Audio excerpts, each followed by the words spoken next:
Good morning. Welcome into Hurrdat Sports Live, presented by Centris Federal Credit Union. That's DB. I'm Ravi Lulla here at Hurrdat Sports Bar and Grill. What's up, DB? Oh, hello. Hello, sir. How we doing? Oh, we're doing all right. I'm trying not to eat this microphone. Yeah, don't eat it. I don't think it'll work very good after that. A microphone fiend. Microphone check. Here's my question. Do you know microphone fiend? I don't know microphone fiend, unfortunately. It's okay. That's on me, you know? That's on me. No. Even though you do have an old soul, that's 80s. That's not going to be your jam. So there's some genres that I can go pretty far back on, like 60s, 70s. Timmy Jeanry? Jeanry. But usually hip hop, that kind of stuff, I'm more recent, like my lifetime. Yeah. My mom would listen to a lot of oldies and stuff when I was in the car growing up, so I've got a pretty good wide berth on those. A wide berth? A wide berth, yeah. Like oldies, hip-hop oldies? Like your hips? No. It's hip-hop. What do you mean? Hip-hop? Your hips? Hip-Hop Anonymous? Don't tell me. Hip-Hop Anonymous. Big Daddy. Yes. Nice. Good job. Let's go. Slid that one in on me. Yeah, just keep you on your toes early. I'm a big Eric B. and Rakim guy. Yeah? Yes. Yes, I am. I went back and got a little bit of Eric B. and Rakim in college. I think Rakim should have come first, but I am not going to fight over their brilliance. Yeah. Or name title. It's fine. It's totally fine. Shane, good morning. I Good thought morning. about this. We never say good morning to Shane. I do when you're not here. That doesn't count. I'm just saying. We say good morning to each other. Everybody greets everybody when they see him in the morning, but our listeners don't know that we acknowledge our little friend. It's true. Good morning again. It's true. Hello, Shane. Well, his voice is, I can't remember the name of the group, but his voice does carry. Cam Bam? Oh, yeah. He's got kind of like the booming big voice guy voice. It works. Good morning again. Good morning again. He's got the That's those pow malls he turns and burns. got that classic radio voice is what we like to call it. Yeah, got that FM DJ look. But no, man, it's good. It was a lot of bad sports. A little rough out there last night. Some bad beats. Yeah, several. Yeah. Your UCLA Northwestern that was pretty rough. I'm not mad about it because I took the other side, but it's not great. And I'm just here for entertainment purposes, so I can laugh. But that intentional foul was a doozy. Yeah. Isn't that crazy? Yeah. I mean, I'm gonna take it. I can tell you though. Although it did close at 2.5. If that helps you at all. Well, I just listen. My job is to have our listeners beat the closing line. Yeah. Yeah. And we beat the closing line by a full point. Yeah. Some people, I was going to say, how do you think people feel about hookers? But I think it depends on who you are. But like do you think people play 3.5 or do you think they pay like $10 to take it to 4? Ooh, in basketball, I don't. Or vice versa if you wanted. Yeah, if you want to go the other way. Yeah. I don't know. I typically am not a buy the hook guy. Not a hook guy? No. I don't really see the point. I'm not like a key number in basketball, like 1.5 to 2. So my 1.5 to 2 is I'll take the money line versus the spread. Oh. If I'm under 2, I'll take the money line. Yeah, because you don't mind a little Tropicana. Yeah, I'll take a little juice. 125, 130. Yeah, I'll get a little juice, Or you'll take the plus 110. Yeah. Usually it's on the plus side. I hear you. But if it's under 2, I'll usually go money line. That's kind of where I make my distinction rather than trying to buy half a point. Yeah, how about just because you're going to lose the half. You're going to lose the juice with buying the half point anyway. So it was 68-58 with a minute, right? I believe 10. So something like that. Let me see if I can check the game cast here. It was 10 under a minute 30. Yeah, I've got it at. Is that safe? This is totally memorization. So yeah, I need a little grace. It is. I've got it at 135. Ooh, I was close. Did I say 130? Yeah. Thank you for the 5-second grace. Yeah, I'll give that to you. Thank you. Well, some people live by their 5 seconds. Live by it, die by it. Yeah. 5-second rule, Shane? Yours is like the 5-hour rule on the stove though. Just leave stuff out. Oh yeah. Yeah. It cost me yesterday. Did it? Yeah. What happened? I'll be honest. I don't know if I feel like being divulging. All right. I'm just throwing myself under the bus. Yeah. Yeah. So my nephew at the restaurant had some combo fried rice from a local establishment. Very fine local establishment. Nice place. And it's not what I wanted because I did not want to partake in the rice. Sure. But he got it. I got it. Let's try it. It rated 1 through 10. He tries. All right, Keith. Fudge. Other people, when they talk, they put their hands over them. It's spicy. It's got some bite in there. Oh, it's got a hint of lime. You know what's the worst part? I got it. Let's try it. Let's rate it 1 through 10. Is you can still hear him chew. Man, Like he's covered his mouth, so you can't hear him chew. You can still hear him algorithm is all chew. screwed up, man. I got Scotty Eats, which is my boy Scotty Davis. I got Diego in the O. I got Mr. Chime Time. I got Keith Lee. But I do find out a lot about food. I got people chewing off my timeline. I'm out of there. Yeah, it's I'm not trying to listen to people chew. It's aggravating. So I'm like, shoot. I'm like, I should get a to go. Number one, I could at least worst case scenario, I could split it in half because I know Michael will take it for lunch. He likes to eat as close to home cooked stuff as possible. He always takes something in a container. So he took half, and I didn't eat last night until literally 7:50. Okay, literally. Zoe had softball. It was just, and fudge. I just wasn't super motivated, and so she likes walking tacos. So I had done some ground turkey and whatever, so she could eat kind of at her leisure, which I frown upon because I like to eat together. Anyway, I say all that to say I did not put the food from Sunday in the fridge. Ooh. No, it's fine. Let's be honest. It's not, though. So last night, I knew I was going to pick the chunks of meat out anyway. And I looked at my bowl about halfway through, and I'm like, man, this smells a lot better than it tastes. Didn't hold. Yeah. I wonder what. I don't think the fridge would have changed it. I just think it's something with, I don't know. It just smelled a lot better when he was sitting next to me. It smelled amazing. You know how like this certain amount of like MSG and sesame. Oh, yeah. It like just hits you. Is that umami? Yeah. Yeah. Which we have, by the way. Yeah. I have a mini Asian market in the pantry. So I didn't end up finishing. Yeah. Yeah, so who knows? Like, I should be hungry, but I'm not. It's weird. I'm like beef. So I watched, the sports scene. It was rough yesterday. Just no bueno. It was a little rough yesterday. And how soon before we start our early tournaments? Tomorrow, I think. Because I know like FGCU and Queens and those guys started yesterday. Yeah, I think the main sort of draw starts for the mid-major, low-major tournaments starts tomorrow mostly, I think. Okay, let's get it going. I think so. We should have some better stuff. It was a little rough out there for your boy last night watching. There wasn't a lot to watch. Yeah, and you watched another Duke blowout. Yeah, you want my hot take? Yeah. If you want to know Cooper Flagg's NBA trajectory, Yeah. What's the comp? it's exactly what you're watching. Cooper Flagg in the NBA will be he'll be a 17-9-4 guy. 16-9-4. So you think the scoring upside is a little more limited than a lot of people? Yeah, I think he's ready-made, but he's not going to be spectacular. He's going to be good. High floor, lower ceiling. Yeah, 100%. 100%. He looks. He's not even going to be Banchero. Well, no, I think Banchero's way better than people realize. Oh, Banchero's. thank you. Yes, he is. Banchero's really freaking He's good. fantastic. He's a goddamn afterthought. He's way better than I thought he would be coming out of Duke. My question with him coming out of Duke was, and maybe I wasn't seeing it right, but I thought he kind of bullied his way through college a little bit. Yeah, a little more skilled than you thought.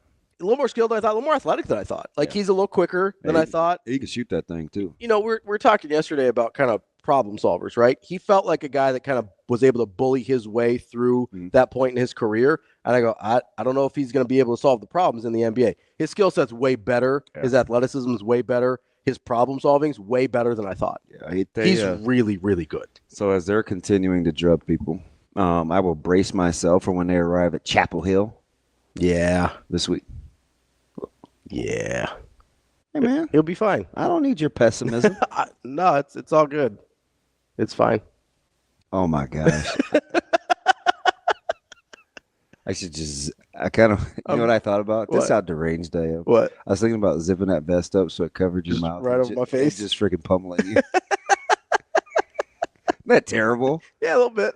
And it was immediate. not- Like that's a problem. Yeah, no, it's the violent tendency. That is an absolute. I was like, it's the quickest amount of time I can just be destructive. It immediately just ran through my mind. That's sad. I should not have said that. It's all right. I Just talk through it instead of doing it. That's a plus. I like the process, man. It was like so. I'm watching Kansas last night, and Real quick on Duke Wake Forest before we get to Kansas. Yeah. What do you got on Duke Wake? So I know we've talked all year about how the ACC is not very good. It's still very startling to sit here and watch a 20-win, 12-conference win ACC team not even really be on the bubble. Yeah. On the wrong side. Yep. You're talking about Wake. Yeah, that's startling. Yeah. Like I knew Wake probably wasn't in. I knew the ACC was bad. But to have it sitting there staring me in the face and go 20-win team, 12 of those wins are in the ACC. And they're not even close. Yeah. They're talking last night. Yeah, if they get this game against Duke at Duke, number 2 team in the country, then they might get onto the bubble. Mm-hmm. It's not even, hey, you're in. Yeah. You might get onto the bubble. That win at Duke would have been worth less than Xavier beating Creighton on Saturday to their tournament resume. It's a horrific conference. Like that's so jarring to me. It's a horrific conference. Like they might get 3 teams in. Well, keep an eye on Carolina. They'll have to make a little run, probably. Keep an eye on Carolina. I hate to say it because missing the tournament would, I don't know, hopefully get those border regions to move. I mean, that's got to put the nail in the coffin, right? You can't miss the tournament 2 times in 3 years at Carolina. Yeah, I just don't know how the extension reads that he got last year or before the season started. So I read an article, I don't know if it's true, that it added the 1 year, but it did lower the buyout. Yeah, we need low buyouts. That's what I read. It's not like they're not papered up. I mean, yeah, I'm not super worried about it. If they want to get rid of Hubie, they'll do it. Yeah, it's Hubie. By the way, did you see his last broadcast a month ago? Huh? 91-year-old. Oh no, yeah, Hubie Brown. Yeah, that was a struggle to watch, but I was happy for him. I was happy he kind of got to go out on his like. The thing that was most impressive is that he was still able to see. Yeah. Because the glasses they're huge. Yeah. He's got the bad eye, and I'm like, he's slow, but he's not wrong. Yeah, he still sees what's happening. Yeah. It doesn't process it super fast anymore. Yeah, he's slow, but it's not like But he's accurate. Yeah. Yeah. I do like. And this is sort of what I worry about with like Lee Corso a little bit, sort of in a similar like older guy doing this job. I do worry about I don't like it when they kind of just have to disappear, right? I like when they get to have their moment to like their sign off. You're a big fade to black guy? Yeah, just like give them their chance. Like he's obviously been fade to black. Like Hubie's been in professional basketball for like 70 years. 3, 2, 1, and we're clear. See, that's how you like That's how you like their career. I like it to not just be they just couldn't show up to work one day. Yeah, the opposite would be jarring. Yeah. It's just like anticlimactic. They don't get the moment to feel appreciated, right? You talk about it all the time. Guys don't get their flowers while they're alive. I like it when that happens and they get their moment. Some people do, men don't. Yeah. But I like when they're able to have that moment. I'm sentimental for it for some reason. It's one of the few times it looks like I'm a person. Big Kelly Clarkson fan? She's okay. Yeah. So a moment like this? Not one of my faves. Really, that's what you're talking about. Really more of a behind these hazel eyes guy. Oh, wow. But no, it's but yeah. What is wrong with you? I don't know. Too early for this. So I did this on NBNR last week. I really enjoy coming up with the most obscure reference I can. So we were talking about random Duke basketball players, and I pulled a Josh McRoberts out, and I was really proud of myself. As my friend Onion, Big Head Brian would say, McBob. Yeah, McBob. I was really mad because I had it on the tip of my tongue. I was trying to pull Shavlik Randolph, and I couldn't quite. Do you know how good he was supposed to be? Good. He was supposed to be a dude. So was McRoberts. McRoberts was like the number one player in the country coming out of high school. But greater than like Kyle Singler, or yeah, more random than Kyle Singler. You think Singler's household, even though he was Stayed in the league? So not household now. Household like more than what? Danny Ferry? Danny Ferry's probably a little older, so that's What about Mark Allery? I didn't have Mark Allery. I pulled like more recent, like a Filipowski. Robert Bricky? I don't remember Robert Bricky. He shot a lot of them. He fit the stereotype, though. Athletic pogo stick, can't really shoot. But he can get to the rim. Get to the rack. He's a slasher. Yeah. Do you know for the longest time, I don't even know I'm about to say this, but it's whatever. Super authentic. I used to think that brothers couldn't shoot. Did you know that? I did not know that. I kind of grew up thinking that. I think that was the common. And then I was like, ooh, a good jump shooter. That's weird. I think that was the common perception at the time. And then for a while, we could only do one or the other. Yeah, you can't be athletic and shoot it. Come on now. I don't need you doubling down. Oh, I just meant in general, not just people that look like you. What's the same thing? Freaking bad. You kind of get the opposite, where if you get a white guy that's athletic and not a shooter, you're like, whoa. Yeah. Like, what is he doing out here? Hey. So, it's funny how it goes the other way. Yeah. And it's weird because Mason is here, but people used to say that about Miller. Yeah. Right? Or like Alex O'Connell. Like, he was kind of a streaky shooter, but you're like, white wing, he's got to be a good shooter. He's Or how about Jason Williams? He went from this was the knock. Too busy dribbling and showing off. He can't shoot. I was like, oh. How the tables have turned. My white guy can't shoot it. Reason you dubbed him white chocolate. Knock it off. No, but watching Duke again, watching them all year. I mean, that's kind of what they do. I still worry about them. Well, like the first 6 minutes of that game were a really good example of that. I'm telling you, what's going to happen. Where they just don't dial. And I know you think I pull some crazy stuff out of my bunda, and then all of a sudden it comes to fruition. Yeah. But Duke is the kind of team, and be careful with your brackets. Duke is the kind of team that will see a team like New Mexico and have trouble, because New Mexico is going to be like, I would guess, an 8 or a 9, and it's going to be a problem. Yeah. Oh yeah. They will they will straight get after that bunda. That bunda. That's got B, not got A. Shot A. You were going to talk about Kansas and Houston. Houston. Golly. You're the one out here saying brothers can't shoot. I'm a Steph Curry stan. I did not say that. DB here for black people cannot shoot the basketball. Why do you hate context? First of all, why do you hate me? Because it's March 4th. It's no longer Black History Month. You had your 28 days, brother.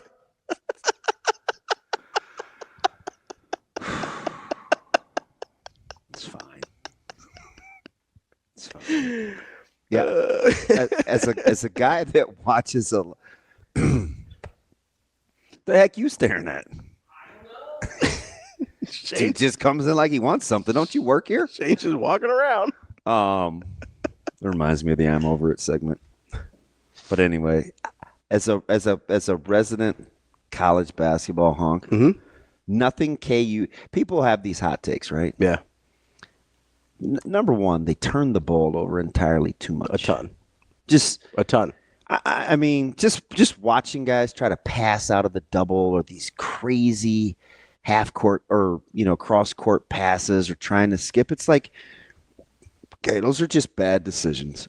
The other thing is they're incredibly finesse. Yeah, they're soft. You say finesse to be nice. They're soft. Correct. That's a soft basketball team. I mean, I watch those guys run and double Dickinson, and who knows where the ball's going. He's going to bounce it off his leg. He's going to throw it off somebody's forehead. Did you see the one late where they're trying to come back? Yeah, and he just throws it to the wing defender, and he has a run-out dunk. Well, that one, and he threw another one that actually wasn't a turnover, but maybe was a worse decision. He just kind of threw it over his head. Like, he didn't see anybody there. Yeah, he kind of just flung it. He did. Yeah, I know. He did not see anyone from there. left wing to right. Yes. Yeah, I'm like, what? I thought he was going to throw it out of bounds. Yeah, so did I. I was like, there's no way he saw where he was throwing the ball. He was just mad that he got doubled and couldn't do anything. And I'm just, they just, and this is 2 years in a row now for old Rock Chalk. So you know what's funny about that is, don't worry, because the whole Mount Rushmore thing. Oh, we'll get there. No, I don't want to anymore now. Why? Because I may have to pull self off. Oh, so I was gonna say, you know what's funny about Kansas? I think I am. And North Carolina got all the crap about being the preseason number one and having a bad year. Kansas has done that 2 years in a row now, pretty much to the same degree. That's what I'm saying. Like That's 2 years in a row now. And I don't think it's listen, he's had worse rosters that have played better. Mm-hmm. Can we be real about that? No, that's a good point. That's a good point. Because this, and he's not gonna, and he may in Lawrence. I don't know how Rock Chalk fans feel about, because here the new version of 2-Gap in 2023, 2024, and 2025 is roster construction. Mm-hmm. I don't know if you know about the roster construction, but he's responsible for the roster construction. Oh, is he? As have coaches for the test of time, but it's a new thing now because of player acquisition. But anywho, because they weren't acquiring players before. Don't mind me. You're like, Dabo, all of our kids are in the transfer portal. They transferred from high school to college. Whose voice was that? I don't know. I was trying to do a southern accent, but it kind of I don't know what it turned into. Shane, we need Jack to call. Hit Jack up. How's the weather in Tennessee? I don't know. It's chillier than most people think. I hope Jack's okay. I hope he's all right. Yeah, so I think I saw him in the chat earlier. We need to check on my man Mike in Kansas City too, as he's continuing to try to kick cancer's ass. Oof. Man, I'm still rocking his bracelet. You know how many days in a row this is? That's a lot. It's the day we got it. I haven't taken it off. Yeah. And it's weird because sometimes when I roll over and I'm asleep, it will come up here. Really? And I can't feel my hand. Well, that's not good. Yeah, I just shake it out. Like I'm doing this. Like T-Swizzle, shake it off. No. You look like a big Taylor Swift guy. More of a Chapel Roan. Who? Your daughter knows who that is. So you ever hear her sing Pink Pony Club? Mm-mm. Oh, okay. Do you know what she said last night? Dead dog. Although she's into WWE, so maybe she's not into She came home. She wanted another walking taco. Smashed some Doritos up. Gave her the taco meat. She eats it with this little narrow behind girl. So I had put a fork out on the table and she calmly pushes her chair in, gets up. She looks at the fork, turns her head sideways, throws it in the dishwasher. I said, Zoe, that's a clean fork. What are you doing? She said, I'm getting a spoon. It's easier. Okay. Cool. Certainly not going in the dishwasher to see which one she put in there, but that aggravated me. But anyway, yeah. So last night she has her wireless on, and she got to stay up till like 8:35 or 40 because she has a dentist appointment this morning. Mm-hmm. And so, she's just laughing.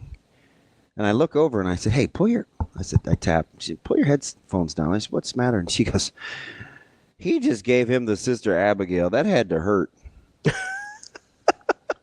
I said, who? Just rocking that WWE still? I said, who? And she's like, Uncle Tommy. I'm like, this is in my head. I'm like, who is Uncle Tommy? I said, Zoe, did somebody copy Bray Wyatt's finishing move? Mm-hmm. And she said, Dad, they're all in the same family. All right, bud. Okay. Good talk. Deuces. TK says Rock Chalk Country isn't doing great, but mostly just blaming the players. I kind of so self is still on. Okay, I get it. Let's get to our Mount Rushmore here. No, it's too soon. Hashtag. When do you want to do it? I don't know.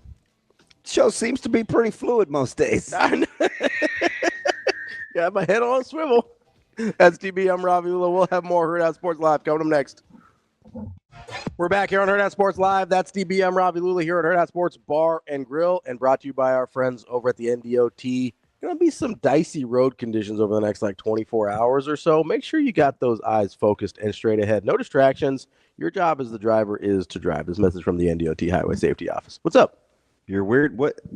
There's nothing out there, so don't give me the whole sightline thing. What are you looking at? No, I just kind of all right. I don't know. It's a weird thing that I do. I've tried to explain this to you. I don't really know why, but from my whole career doing this, yeah, I've always sat to my co-host's left. Yeah, like we are right now. Yeah. I'm going to try something different. You want to switch it up? Do you know what I think it is? Is because most times anything that's dangerous was always closest to the door. So you were trying. So they put me he can't screw this up from over there. Put baby in the corner. By the way, she's still in this picture. She's still incredibly good looking. Oh, okay. Rashida Jones, big Rashida Jones guy. We were talking about Parks and Rec. Yeah, why I don't know, but well, we were talking about why people thought black kids couldn't shoot, and I was bringing up That was a narrative. That's a real thing. That was a real thing. I just think sometimes you're just so casual with what comes out of your mouth. We're not allowed to say black anymore?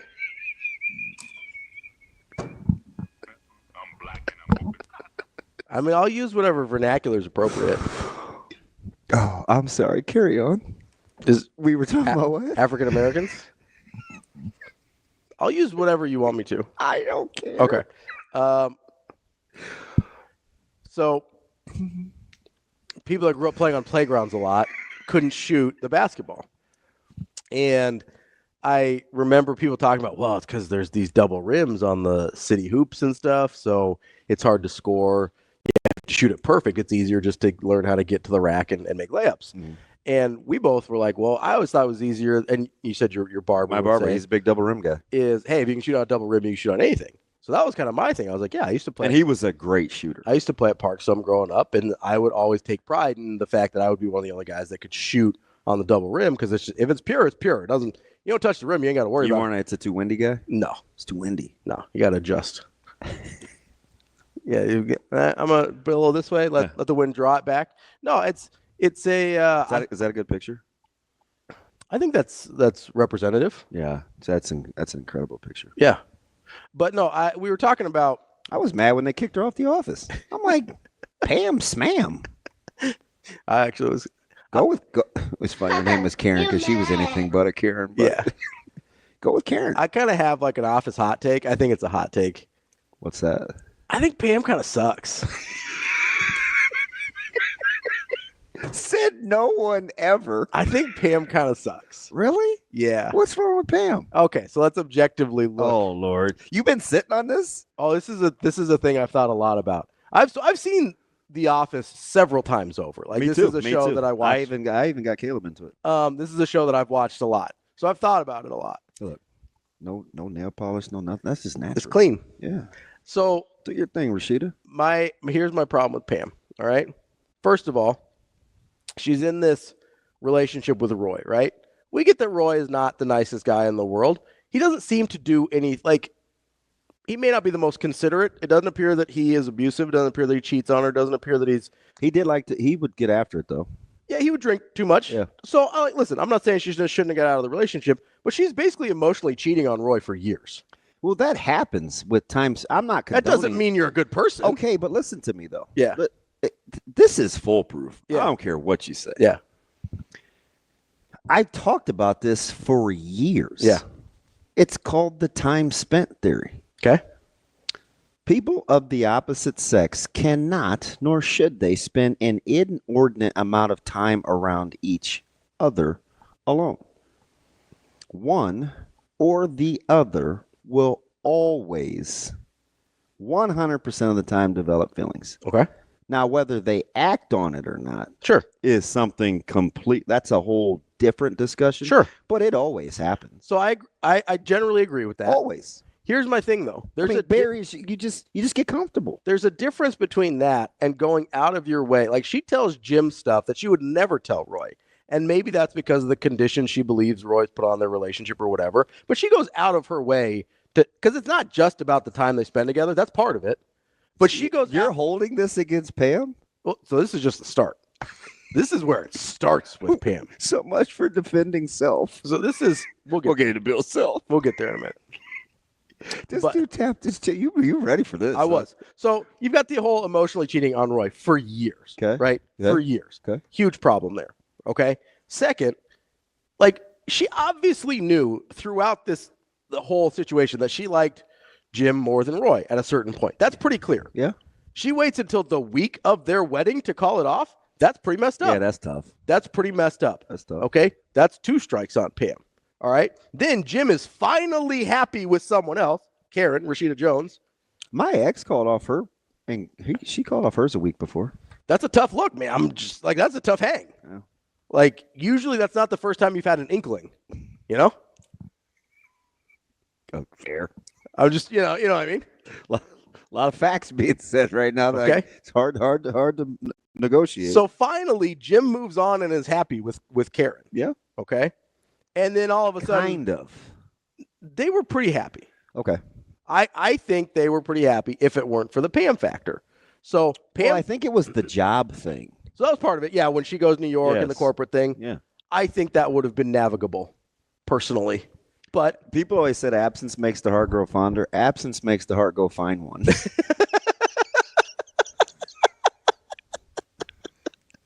So that's pretty funny. Instead of a man is as faithful as his options, a man as faithful as his proximity. Telling you. So Jim's finally happy, has a nice lady in his life.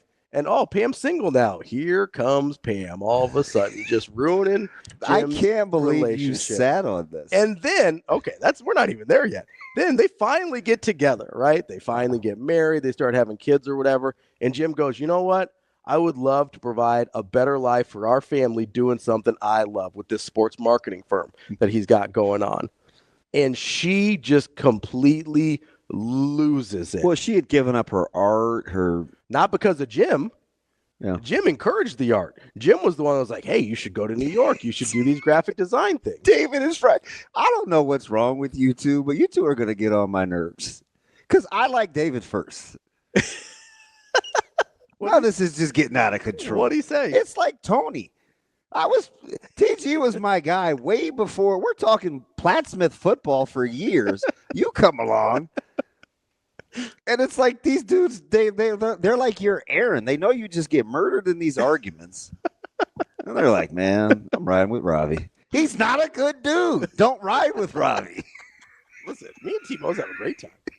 Him too. That's true. I like T-Mo. Ryan. Him too. Denny. Him too. Maybe it's me. I was going to say, there seems to be a common denominator here. And I did not know. So maybe it's not a hot take. I'm just saying. I mean, Pam is fine. Then you got the whole thing just with the sports marketing, and she makes him come back, work for this dead end job at Dunder Mifflin. And I'm just saying. I can't believe you went on that diatribe. We were supposed to start about Bill Self. Finally comes around at the end, and we're supposed to just you're probably not a Harry Potter guy, but it's like Snape. Like Snape is an a-hole the entire series. What is wrong with you? He's an a-hole the entire series, and then he does one good thing at the end, and we're supposed to be like, oh, we love Snape. No. He did one good thing. That does not reverse a lifetime of being a bad person.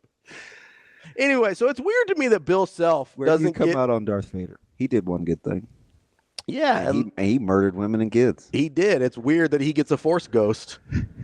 The ability to destroy a planet is insignificant. Dude, you are wild. It's weird that he just gets to chill with Obi-Wan. I can't even believe this is all in there. And Yoda and Qui-Gon Jinn. When it's like, you think the kids that he murked are like their first ghosts are like, what's he doing I can't decide whether you're incredibly cool or I may have misjudged you more than anybody I've ever come across in 51 years. I am mortified right now. Why? I think something's wrong with you. Oh, there probably is. Yeah, I can't really deny that. Like, what are we doing? I don't know. Got me on this whole Pam thing. I have strong feelings about it. That's called BCD. No blaming, complaining, or deflecting. I did not get you on anything. I said Rashida Jones was good looking. That's it. I agree. And you brought up Parks and Rec because you said black people can't shoot on double rims. You said black. No, I did not. I said I grew up thinking that. And then I was telling you an anecdote about how I was told stories growing up about that's why black people couldn't shoot because they were always shooting on double rims. Like no black person's ever shot inside before. And I don't think that's accurate. They got gyms in the hood too. Like Boys in the Hood. Your favorite Morgan Freeman. It's called gentrification. They give us new hoops, a couple chain links, and we're call it good. Man, I hated the chain nets though. Doesn't sound right. Oh, it sounds great. Nah. Hey, do you know who seems to have very tweet rims? Who? You listen to the misses at the Devaney or at PBA. Yeah. Not great. It sounds weird. Yeah. You know, there's a story about Michael Jordan when they opened the United Center that he would go in there after he came back from baseball. He'd go in there and he'd shoot the ball as high as he could to land right on the front rim, trying to loosen them up because he thought they were too tight. That's a real story. I believe it. Because he's a psycho like that. And to think that this all stemmed from you thinking Bill Self gets a mulligan. Yeah, so we might have to circle. Back around on that. This is, again, 2 years in a row, though. Mm-hmm. But this team just isn't very tough. They're not, but that they are talented. In some spots, yeah. Like they're more talented than they're showing right now. And they actually hit some tough shots. Like they played against a team last night that really gets after you. I would argue they only hit tough shots, though. They don't get a lot of easy shots. Well, even when they do, they get too cute around the rim. Sometimes you just have to take one and get fouled. Yeah. There's a lot of guys that don't want to get fouled at the rim. I think Houston is a team that feeds on that. Mm. Like they feed on, like, if they feel like they can intimidate you and kind of bully you, like that's what they do. But they hit a ton of tough shots. Yeah. No, Houston. Yeah, no, I know. That's part of the thing I struggle with. I'm telling you, because their offensive rating is way better than it has been in years past. And we'll get to it, I'm sure. But in this next segment, I think you may have to be careful about preconceived notions filling out this bracket this year. I get it. We're going to use data, and we're going to plug and play, and some of it is very lock stock, right? Especially offensive and defensive efficiency. Yeah. There's going to be a few trim buckers this year. We will get into that, and we'll probably set up the show coming up next year on Hurrdat Sports Live. Welcome back, Hurrdat Sports Live. That's DB. I'm Ravi Lulla here at Hurrdat Sports Bar and Grill. Just give me a little teaser here. Coming up later this week, make sure you're listening because we're going to give away 4 tickets to the Omaha Guns and Hoses fundraiser. That is, I know it used to be a boxing event. It's a hockey. That's Guns and Roses. It's different than Guns and Hoses. I don't need to hear from you. Which is a fundraiser for first responders here in Omaha. It's a hockey game that will be this Sunday afternoon over at Baxter Arena. We'll be giving away 4 tickets later this week. Just keep an eye out for those, or make sure you go and get your own tickets. If you don't want to wait around, you want to just get them, make sure you get over and get Omaha Guns and Hoses tickets to support first responders. By the way, Shane, you may be close to getting Landeskog back. That's not a bad thing. I've seen rumors of that for like the last couple months, though. Well, it's been 2 years. I know, but it's been ramping up. It's like me waiting on Chris Sale out here just any day now, bud. Well, you had a good offseason. Stop whining. No, I'm excited. I saw Walker Buehler on Sunday for 2 glorious innings. I felt good about it. He's fantastic if he's healthy. He is. Make no mistake about it. He's only 30. Like, that's a nice pickup. And he's got the efficient delivery, and he hasn't been overused because he's missed time. Yeah. So there's a chance. He's kind of like Crawford. There's a chance. Fresh 33, 34. Yeah. By the way, him and Tank going at it is hilarious. Yeah. Well, because Tank wanted him, didn't he? No, Tank went there, and Bud almost never does. Yeah. But he went to the family. Yeah. Ooh, yeah. Yeah. He usually avoids that because he doesn't like it when people do it. And Bud put it on his IG story. Oh, yeah. He's like, man, if I see you on site, like, I will break your neck. Mm. And that's like the old Bud. Yeah.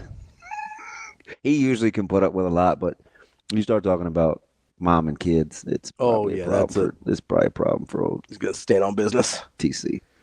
Yeah, but anyway, Tank has I'm not going to distract you with boxing, but that thing was bogus. Roach won that fight. Yeah. And I'll leave it at that. Let's get back into KU and Bill Self here in a second, but coming up on the show, we're going to talk to Matt DeMarinis here at 8 o'clock. We're going to ask Matty D, too. D, I like talking to Matty D because he's got range. Yeah, I can talk about I want to talk about college basketball in general. Yeah. He's versatile. He watches a ton of stuff. We're group texting with him every night, basically, watching games. And then the other guy in that group chat, Jacob Padilla, will join us at 8:40, 45-ish, whatever time he wakes up. I don't even know why I said 8:40, but I'm trying to get myself out of the habit of talking about our old times. Yeah. In a couple of weeks, we're just going to do what we want. Yeah. So I said 8:40-ish. As opposed to now where we are very buttoned up. Shut up, Shane. At 9, we're going to talk to our guy, You guys are pretty buttoned up. Mike Schaefer from Husker 20. I'm buttoning him up, all right. No, I thought you were going to zip me up and then beat me a little bit. I just think of Kenny off of South Park. You bastards. Oh, my God, he killed Ravi. It's going to be the new bit. DB, what are you doing? Nothing. So I do want to go get this Bill Self thing a little bit because I do think it's a super interesting dynamic. We were talking about it in the first segment and then kind of came back to it a little bit before you distracted me in the second segment. Yeah, that's what I did. That's definitely what happened. is this idea that Kansas fans are disappointed with the team, but mostly place the blame on the team itself and not Bill Self. It almost seems like Bill Self has raised himself, no pun intended, to this point where he's above reproach with the fan base, at least at this point. And that's pretty strange to me because almost no coach gets that level of benefit of the doubt. Well, he was the first one to get a lifetime contract. Yeah, sure. Yeah, that's fair. And maybe that's a accurate representation of how the fan base feels about him, not just the administration. But it is weird to me. I did think Game Dog brought up a couple good points here when we were talking about like the talent of a team versus what we see with Kansas. Because I brought up that they don't get a lot of easy shots. And I think that's true. He says teams that are mega talented get easy shots. The experts that rank the stars were off on this KU team. Yeah, but I don't know that that's right because it wasn't. First of all, it's too hard to prove. It's an opinion, so that's fine. But it's like almost nobody else gets that benefit of the doubt because when we're talking about other sports, and I'm going to say this and move on because that supposition is fine, but we're real selective when we use it. Sure. When other guys come out, or let's just use for example Thomas. Okay. 4 or 5 star. We feel a certain way. At no point, none, haven't heard anybody say it, none, did we say, you know what, maybe he was overvalued coming out of high school when we look at his career and we think, he just didn't meet expectations. We don't do that with football. I see it all the time with offensive linemen. Bo went through this stretch where he got a few good classes. And those guys just weren't panning out, right? Yeah. And I'm like, a lot of 4 stars that just didn't. I'm like, you know what? And I was accused of being an apologist. I'm like, sometimes, especially with offensive linemen, it's a very difficult position to rank. Because you're projecting. In high school. Yeah. It's hard. So maybe the rankings are off. And, these scouting services, and that's what they get paid to do. So sure, I'll listen to that in basketball.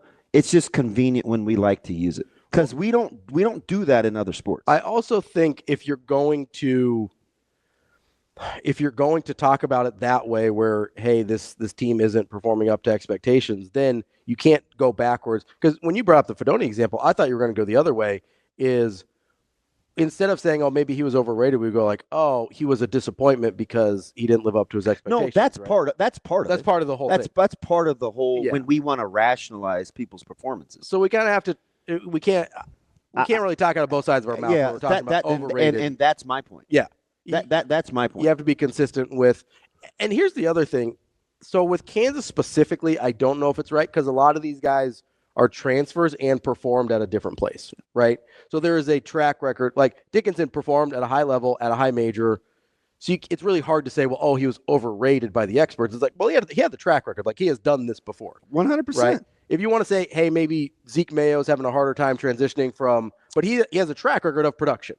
Right. And he played well against Power 6 conferences, even where he had come from. Right. So, okay, maybe you're going to talk about the grind or the night in, night out stuff. But that to me isn't really an expert overrating. It's just, hey, like, because it's one thing going high school to college. It's a different thing going college to college, right? So that's where I would push back on that a little bit. But I do think it's super odd that we talk about Bill Self in this way, because I asked you this question. We don't have to get into it right now. But I asked you this question about who is on the Mount Rushmore of college basketball coaches, and it sounds like you had Bill Self in there. I would have made a case, and I think you can make that case, right? But I do think it's really hard because you look at he's like, okay, he's only got 2 national titles. He's been most of his success is at one place, although he was good at Illinois too, and he's got the way up. Like we look at Bill Self in a way that he shouldn't have teams like this, right? If he is who we kind of talk about him being, having this level of talent and have it match up with this type of result, like I don't. Like for instance. That's hard for me. For instance. Ready? I'll give you 2 guys, same 5 guys they're coaching. Okay. Answer as fast as you can. Okay. Same 5 guys. Let's just say they're all 7s, they're all 10s, they're all 4s, whatever. You have to win the game. Okay. Just one game. One game. Okay. Dean Smith, Bill Self. Bill Self. Okay. Me too. Dean Smith's going to make most people's Mount Rushmores. So I only do that. I agree. Yeah, I understand. I only do that so we can glean some perspective. So we're talking about from the same frame of reference. Sure. But when I look at this Kansas team, again, I'm sure there's fans that watch them more than me. But the difference between me and fans is I'm going to be super objective. You know, I don't care one way or the other. I'm just talking about what I see. Yeah, you're not invested. Certainly not emotionally. Yeah. Right? It's like watching a fight with no volume. It's not a talent issue. No, I don't think so. It's not. What's ailing Kansas isn't that the players aren't good enough. Yeah.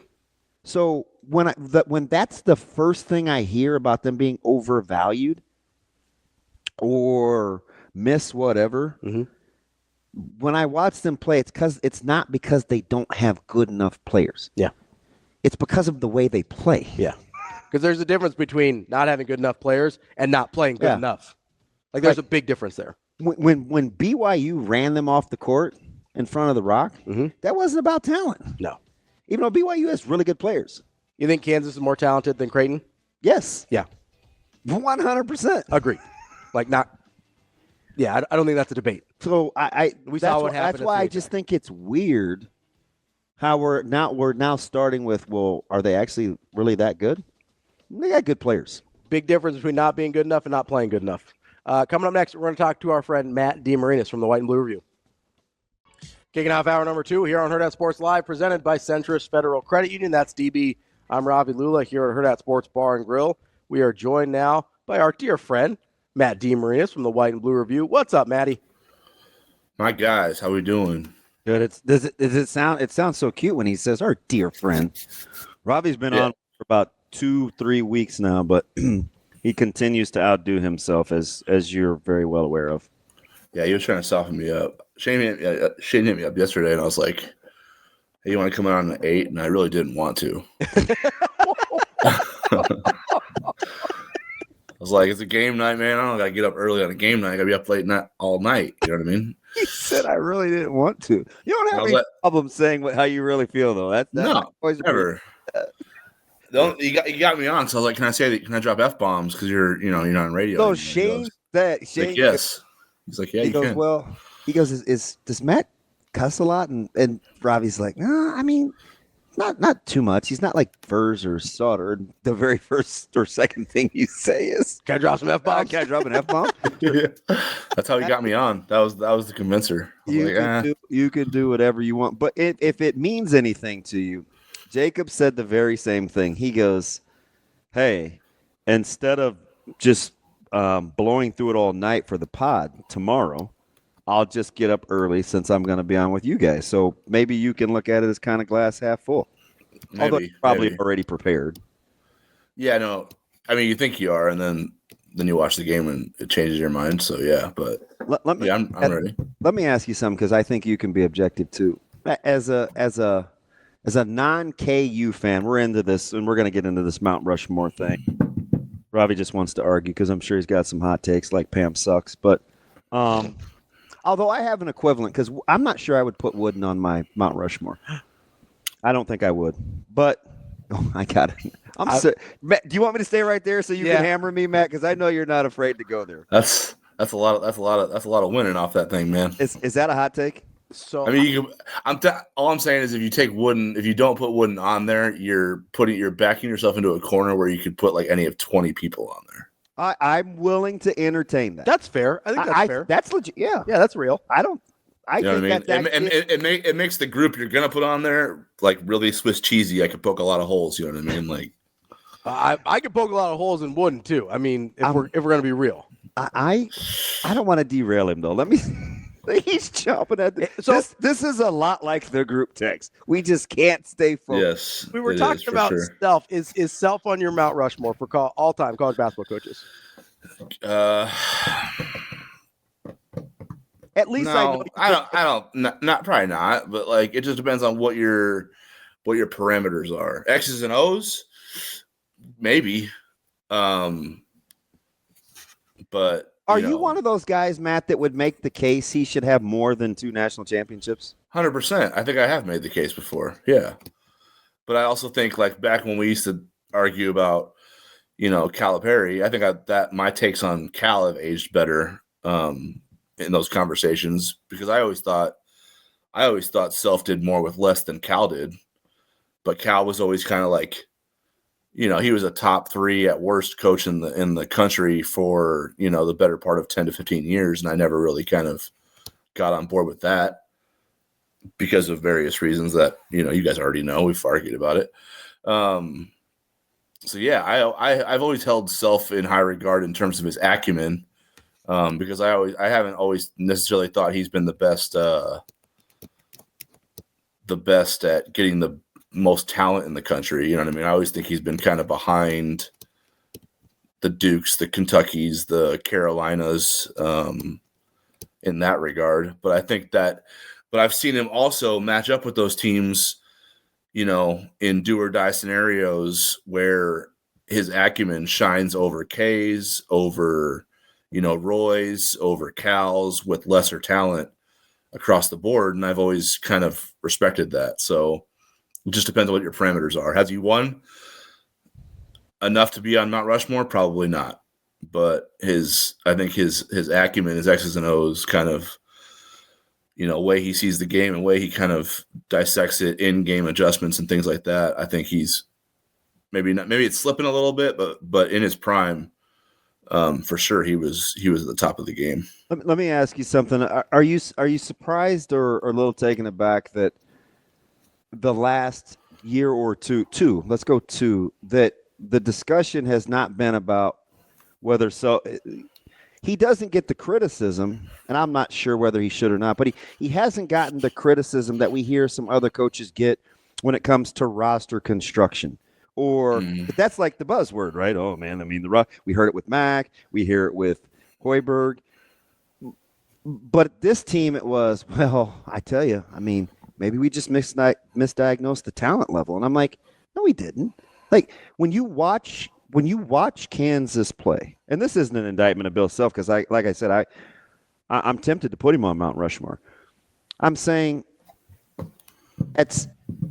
now it's convenient that we misvalued the players. When I watch Kansas play and I watch them lose, or they fumble the basketball, or Dickinson doesn't look like he cares about the results, or Store shot selection is brutal, or whatever, it's not because I don't think the guys aren't good enough. They don't play in a way that gives themselves a chance to win. So I'm trying to draw that distinction, if you know what I mean. No, when you watched Houston last night, were you thinking, man, Houston's got they've got better players? No, they look like they played harder. I actually thought Kansas played harder in some stages of the game.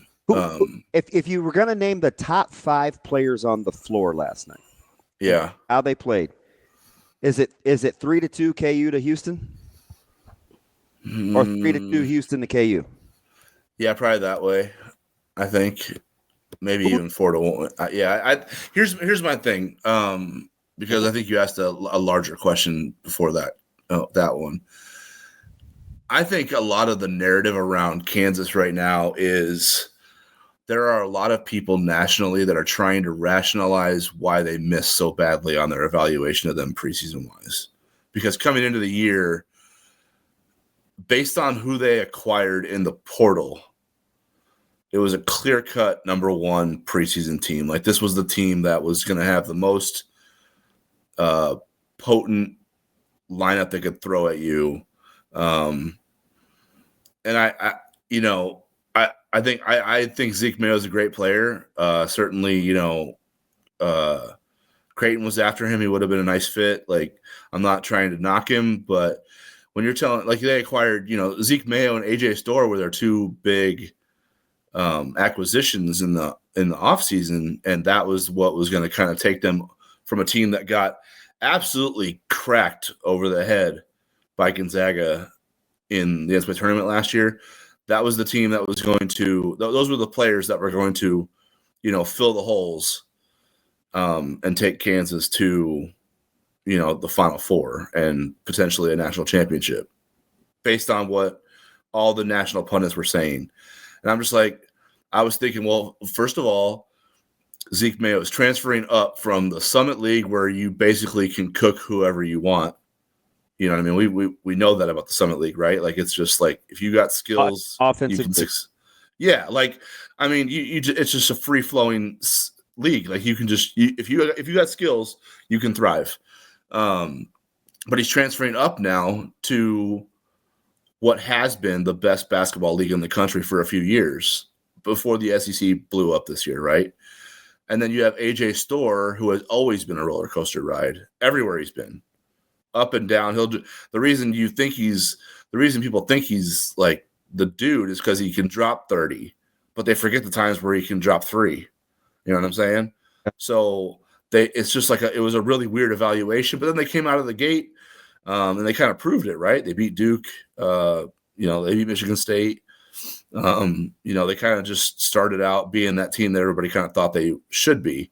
Then they went to Omaha, then they went to Missouri and got, humbled a little bit. And then certainly Big 12 play has knocked them down even further, a few rungs even further. So, yeah, I don't know. Like, I think right now what's happening with the conversation around KU is it's a lot of national opponents trying to rationalize why they maybe didn't see some of the challenges that, the Mayo acquisition and the Storr acquisition would present to Kansas, especially on the offensive end of the floor. So I'm curious. I want to go back to this effort thing, and I don't want this to be the sticking point. But when you're 2-1 in live ball turnovers, which KU, when you cannot throw the ball out of a double, when you give up 13 more offensive rebounds, which Houston had 13 more offensive rebounds. What makes you think that KU played harder? I mean, that they were in the game. I mean, my man Hunter Dickinson was flinging balls out of the double on a skip pass, and Houston was still closing out for contested threes. Like, how? Well, that goes back to your point about like I thought that goes back to the second part of your point there was that Houston has the better players on the floor. So I thought the only reason the game you take Cryer over Mayo. Yes. Okay. Like that's. I'm just going through it in my head. Yeah. What about Adams Jr.? I'm just indifferent. Not indifferent, but I'm just like there's nothing game changing there. I don't think. What about Dickinson? He's capable. Like we know maybe not the way he was 2 years ago in the Big Ten, but who before this season, who went on Houston's team would you have taken over Storr? Cryer, 100%. Okay. So one. Yeah. I'm Roberts. Like, yeah. I'm not a Storr. I've never been. Me neither. Because I saw him in the Big East, and I watched him kind of in the Big Ten. I know. I'm talking about prowess. Like not. But I like consistency. You know what I'm saying? I don't like hot and cold. Okay. I need steady Eddie. I don't want roller coaster ride because you never know what you're getting. Is offensive rebounding, in your opinion, like when you see three ball? We're just looking at the highlights now. It's crazy.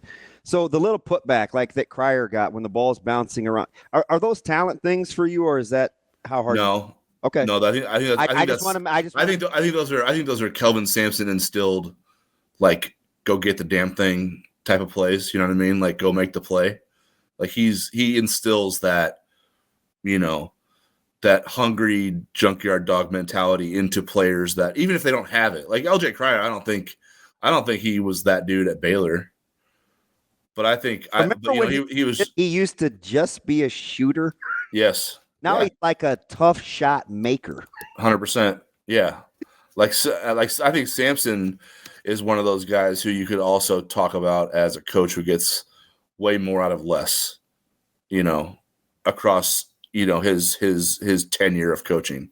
Because I don't think anyone would ever argue that he's a Mount Rushmore coach of his era because again, there's no national championship there.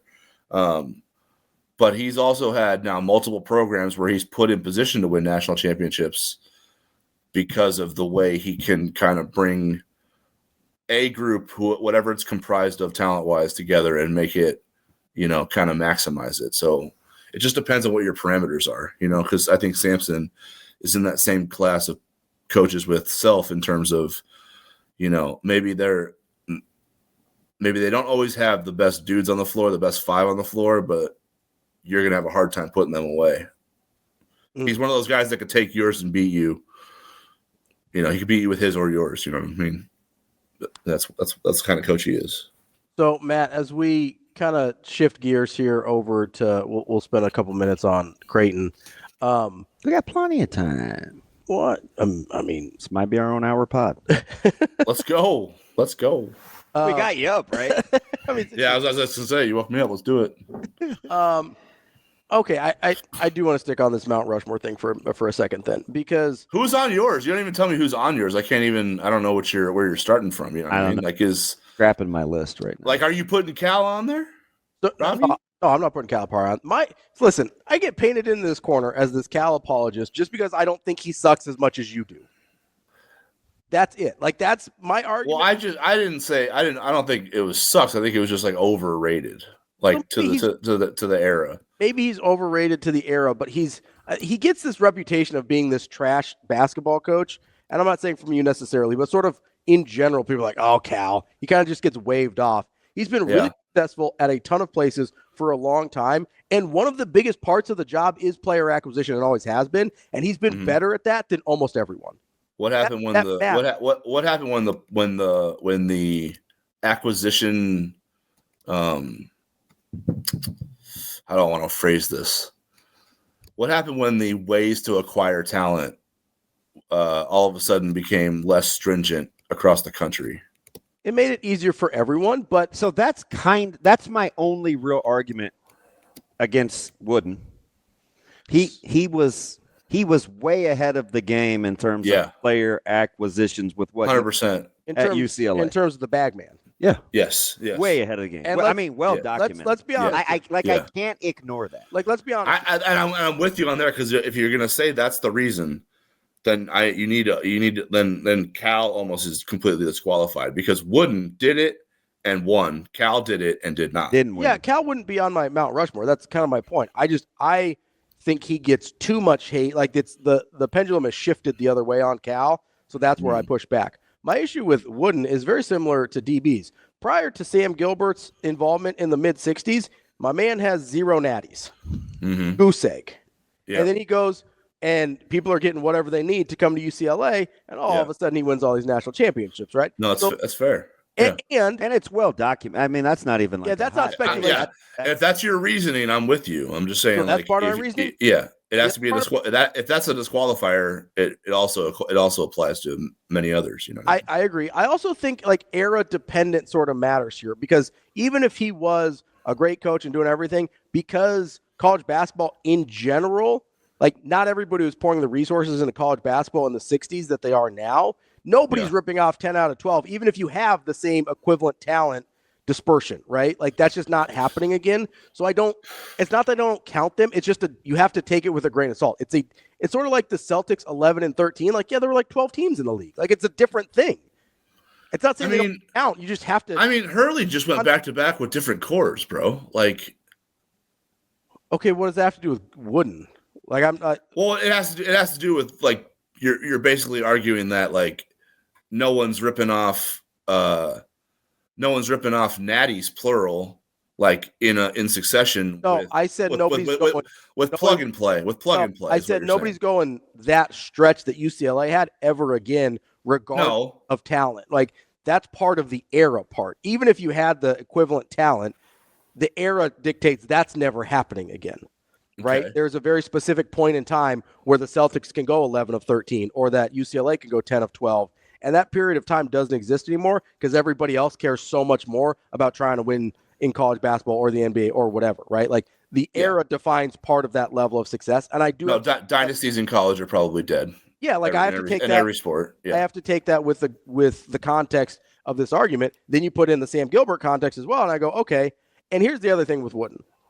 And kind of in general, one of the things I care about the most, because I think it makes it most impressive to me, is being able to replicate that success at multiple spots. That's one of my main criteria. Yeah. Like, that matters a lot to me. And listen, like a Coach K gets a pass because it was so long over such a period of time for me, and he did it over multiple eras and did it kind of in multiple ways. It was also at Duke. No, it's a great place to be. I get that, right? No, it's not. But I mean, it's only a great place to be. He because made it of a great him. place. That's what I'm saying. That's Yeah. why. That's why It's- he's on. Okay. He's Yeah, my you know what I only mean? lock. Yeah, he's the only It's- one that I have no questions about. If you've been to Durham, like it's Duke, you know what I'm saying? Like you think of Duke now as like the place, like he made it the place. He's my only lock. He's also my only lock. He's the guy that I have zero questions about. But I really value, like, a guy that I don't think a lot of people love in terms of this conversation is probably Roy Williams. But he was highly successful at Kansas. He was highly successful at North Carolina. He's one of only a handful of guys with at least 3 national titles. Like, Roy Williams is definitely in the discussion for me, even though I don't know that people give him his due as one of those guys. Let me ask you something. I think it's K, Roy, Patino, and I think the fourth guy we can fight till 15 rounds on mine as well. So as much as I hate Patino, he's on mine because of that thing, the way he's done it across multiple stops, high major, low major, mid major, everywhere in between. He's got the multiple natties. Like, Patino has to be on my list, even if I don't love the guy. So for sure. Matt, I'm going to get off the Rushmore because I want to talk greater college basketball. Yeah. But let me ask you something real quick. Answer as fast as you can. I'll say this right now: if you ask a Nebraska question before a Creighton question, I am cussing. That's no. all I'm saying. I'm not. Although my next question does have to do with roster management, but I'll use both Mack and Hoiberg as examples. All right. At the same time. So real quick, fast as you can, same players across the board. Same 5 guys. Mm-hmm. Roy or Dean? Roy. Roy. I think I always loved Roy's, like, I always loved the way I knew what I was getting out of Roy's teams no matter who he was coaching. Period. So the hard thing for me is, like, I knew I was getting 60 rebounds, 60 to I think it was getting 60 to 30 on the glass. I knew they were going to run. The hard thing for me is Dean should have won more national championships, in my opinion. I agree. He's a guy that didn't do enough with what he had. But if I say that, I have a hard time laying my head down at night thinking Roy shouldn't have won more at Kansas either. Fair. That's fair. Yeah. That's probably fair. You're right. You're not wrong about that. I think Kansas, I don't. If you were to stack them together though, who had more all-timers? Like dudes. I think it's Dean, not even close. 100%. Yeah. You know what's funny? Can I say that and also say that in a game, I maybe take Dean? But I would say though, I'll push back on that a little as the resident Carolina honk. Mm-hmm. But also, know way more about Kansas. But Roy probably had more high-end talent. You think so? At Carolina? Listen, so here's the 4 guys you remember from the Dean Smith era. Okay? Jordan, Perkins, Worthy, Jimmy Black.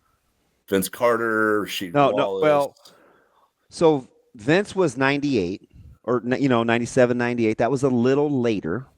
So you got to get. He was still Jerry Stackhouse. You got to get into so are you counting Guthridge or no? Because aren't they tied together though? Isn't that the same thing? You're kind of missing the stopgap.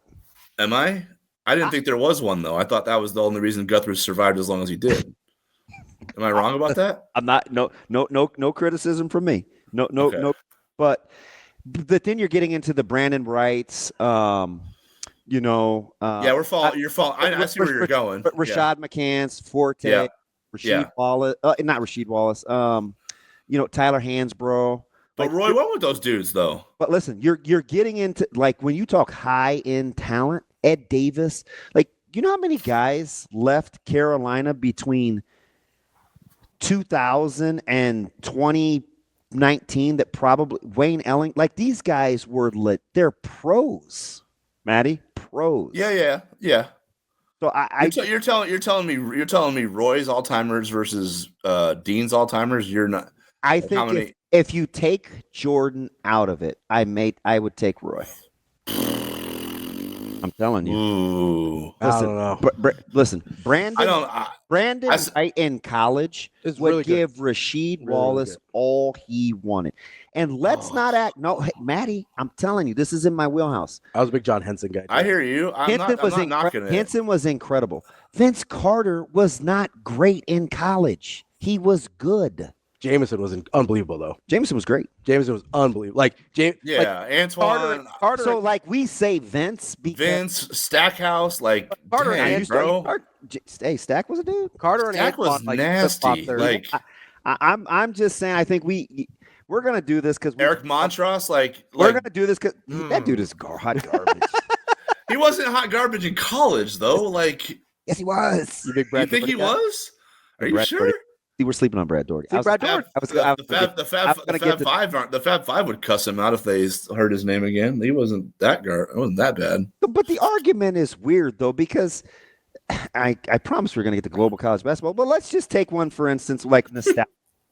Just nostalgia, right? So this is my favorite segment I've ever done with you guys. I love this. This is just so random. You're basically just bouncing all your hot takes off of me and seeing where I'm landing. Just like keep score. I love it. I love it. all right, fine.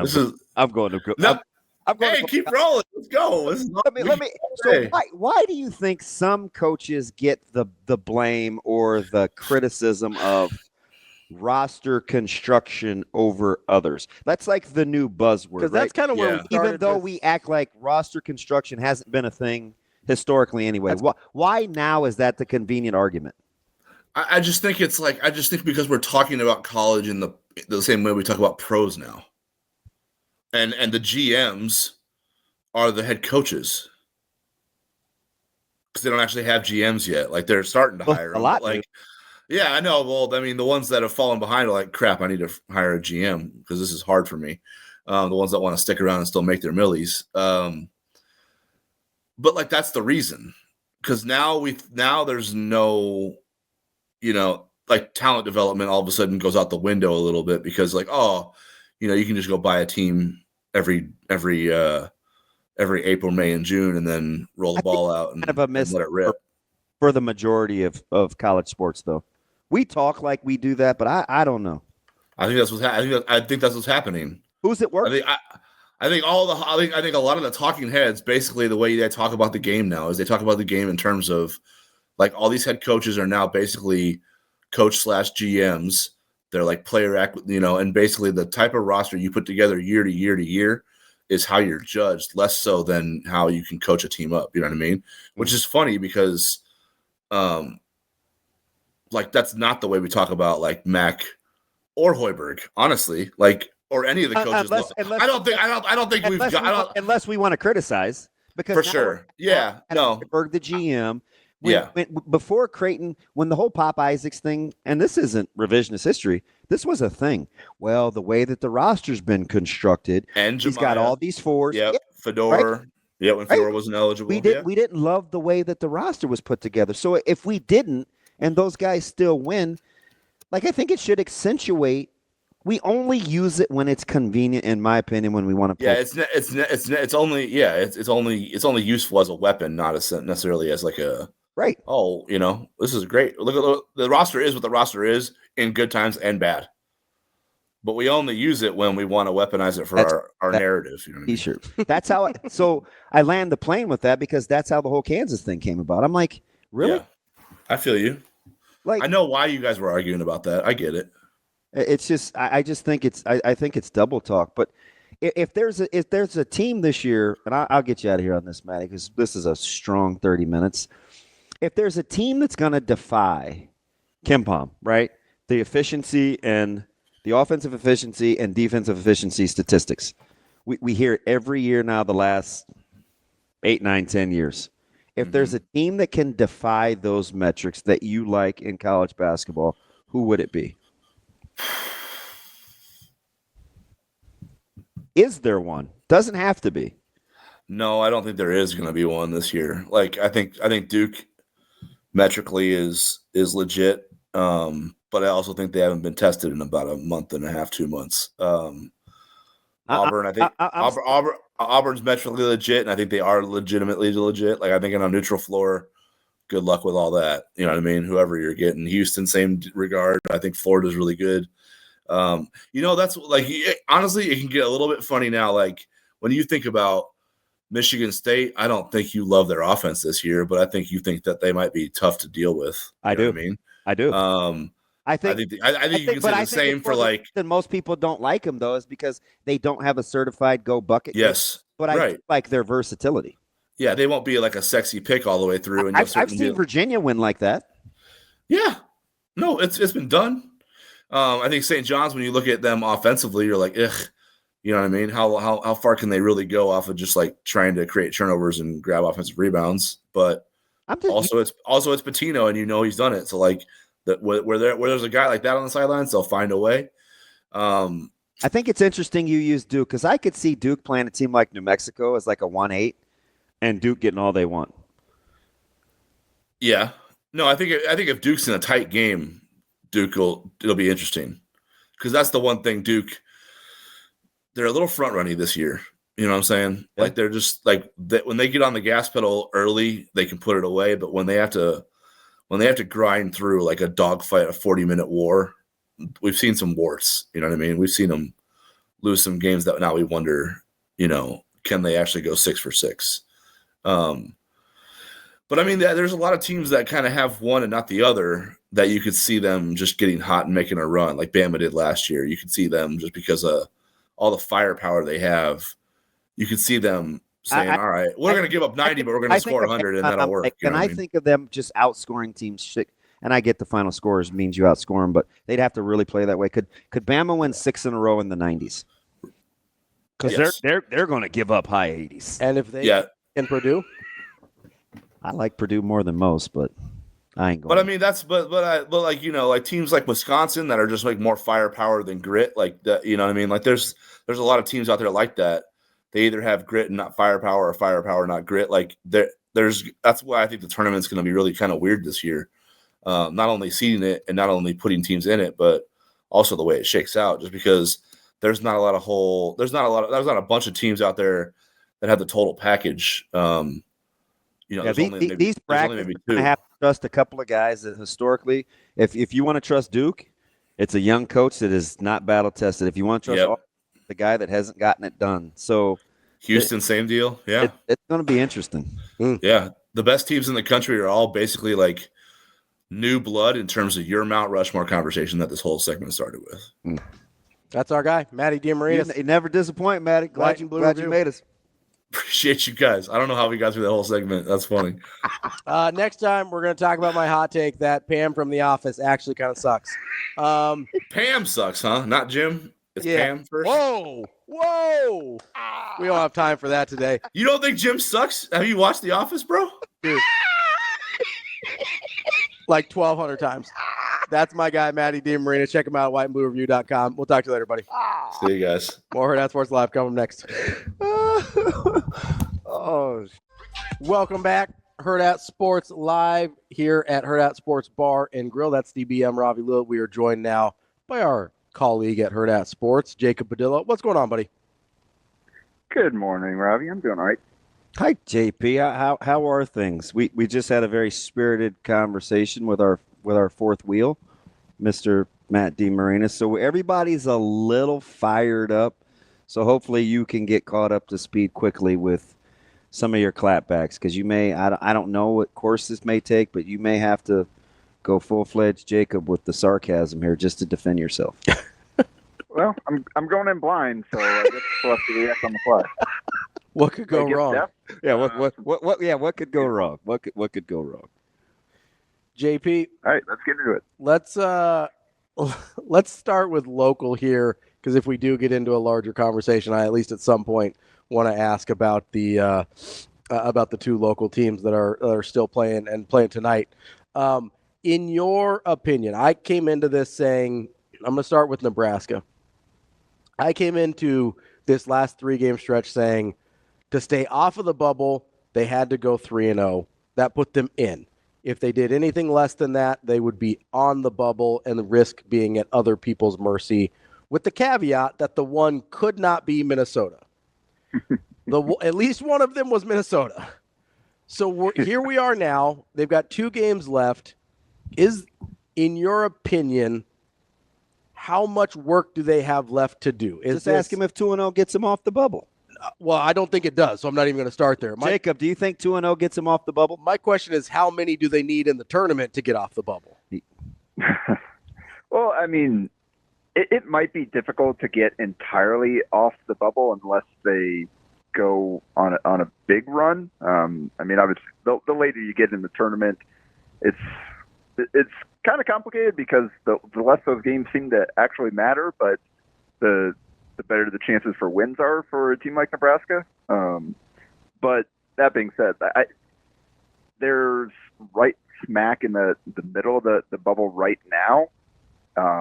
They get 2 wins, and I think you'd feel okay unless I think the problem is potential bid stealers, and I think 2 wins gets them onto on the good side of it, just based on the strength of the Big Ten metrics and the quad 1 opportunities and all that stuff. But again, I don't think it'll get them clear of the bubble in case of bid stealers. So I think, yeah, go get these 2 wins and then don't go one and done in the tournament to feel okay about their situation going into or with all the other conference tournaments kind of going on right now.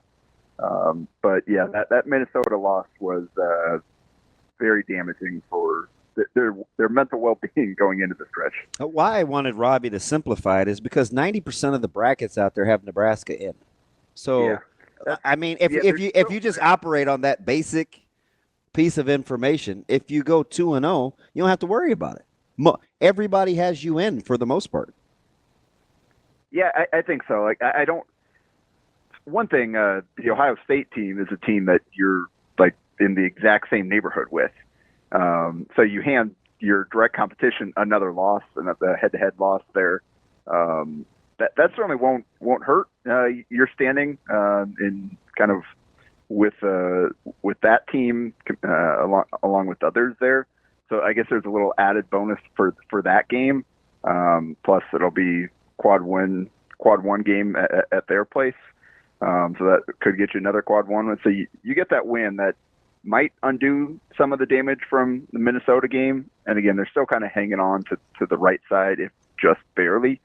That's where I think, again, the danger for bid stealers, that's where that is, because yeah, they're on the right side of the bubble, but they're barely there. Mm-hmm. So don't mess around and kind of help yourself out there, so you're not banking on 0 upsets throughout the country.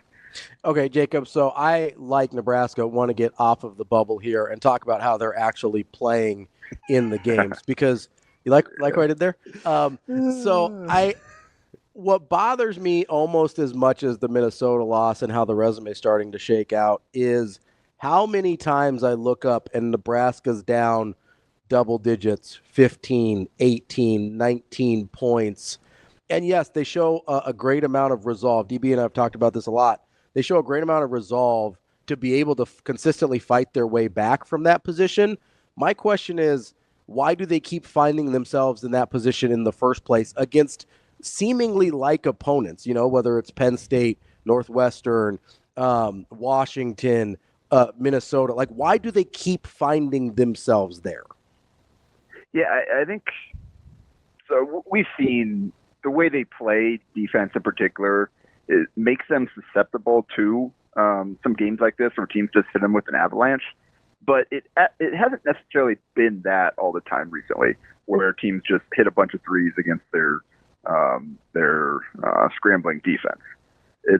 We've seen them struggle in other ways recently. Obviously, Penn State, it was a layup line to the rim. It wasn't because they were just bombing away from 3. Like, they didn't stop anybody at the rim. So that certainly was somewhat troubling if you're a Nebraska fan. And then recently, I think a lot of it's been the offense too. And again, bad offense impacts you on the other end because of the opportunities it creates for the opponent and the inability to get back and get your defense set the way that you want to. So that's, I think, where they're struggling right now is the way they're shooting the ball, the way you got a lot of guys that are struggling right now individually on offense. And I think they're having a tough time putting together lineups for extended runs where you've got a lot of guys playing well and filling their roles offensively. So they've just got a lot of things that they're not necessarily clicking right now consistently. And I think a lot of that comes down to the personnel and the way guys are playing. And then sometimes just the handling of the adversity initially. That's something that Fred Hoiberg has been talking about, handling adversity ever since he got to Nebraska. And it seems to be a common theme. And we've seen them not give up, but we've seen things kind of snowball on them in a lot of different ways, and they haven't always handled it great. We have seen, like you said, we've seen them rally from some of those deficits and obviously win a game or two coming from behind or get themselves at least back into it before losing it again against Minnesota. But, yeah, it's just a team that's not in a great place right now, and they've got a couple games here to try to pull themselves out of it. I want to get to high school here in a second, Jacob, but let me close with Nebraska in this, and maybe you like the matchup with Ohio State based on what I'm getting ready to say or not. But I mean, you're coming off a game where you have a guy like Garcia, and we've seen this with Nebraska with some guy, a Queen, and they're good players, so that's part of it. But stylistically, how Nebraska likes to defend, you're coming off a game in which, Berke was minus 20 and his plus minus. Braxton Mia was minus 12 in his plus minus. And I get that plus minus isn't the end-all be-all, but there is kind of a formula when Nebraska struggles sometimes with how bigs play them. Can Ohio State, or does Ohio State as a team, present some problems where you think that will be a factor, in your opinion? Yeah, not really. I don't think they've got well, it's kind of a weird team to look at. I didn't get to watch the first one directly. Obviously, our friend Sauter was on that one, but that's not a team that really has, like, you've got Aaron Bradshaw, but he didn't play a whole lot against them the first time. Like, it's more of a perimeter-based team, and they did hit 10 threes against Nebraska last time and still lost. So it's kind of a weird team. That is an issue, though, because we've seen that all season where you got to find bigs that are playable, and that they've had a tough time finding 2 or 3 of those for stretches they've had. Andrew Morgan's been really solid for long stretches. You've had moments where Mia's brand of playing has been helpful. And then Berke's had a few where it's like, okay, there it is, but far too often you're just kind of wondering what's going on there. So that's a problem, not necessarily just matchup based, but just for the overall playing, like, level of play for the team and knowing what you're going to get out of that position and how that impacts everybody else. So I don't know Ohio State's a team that is as important, except you got to figure out what lineup works against this team and which of those guys you're going to be able to play. And it's been hard to predict who you can count on out of those guys recently. JP, let's move over to the high school realm. Obviously, all those boys basketball districts finals wrapped up last night. Had maybe a couple surprises with the way those games played out, and maybe a little bit of hand-wringing with how those wild card points played out as well. But I mean, if you've been following along over the course of the year, I'm talking about West Side and Westview, obviously. That's kind of how those narratives have gone throughout the season with Westview, though, right? Like, it's like, yeah, they've got the gaudy record, but that's always sort of been part of the conversation this year, right? Yeah, they haven't played they've won some big games, but I think maybe some of the OPS scheduling probably dragged them down. And in the end, it sounds like that was kind of the team they played in district semi. You're talking about the South Sioux versus Omaha South thing? Yeah, like that. It's seen people smarter than me. See, I don't pay attention to all that, especially because of the way that like you go in thinking one thing and then it can change, as we saw with these district play. I generally don't look too closely at that. I let people that are used to it and know what they're looking at handle all that stuff, and then I just go look at it afterward.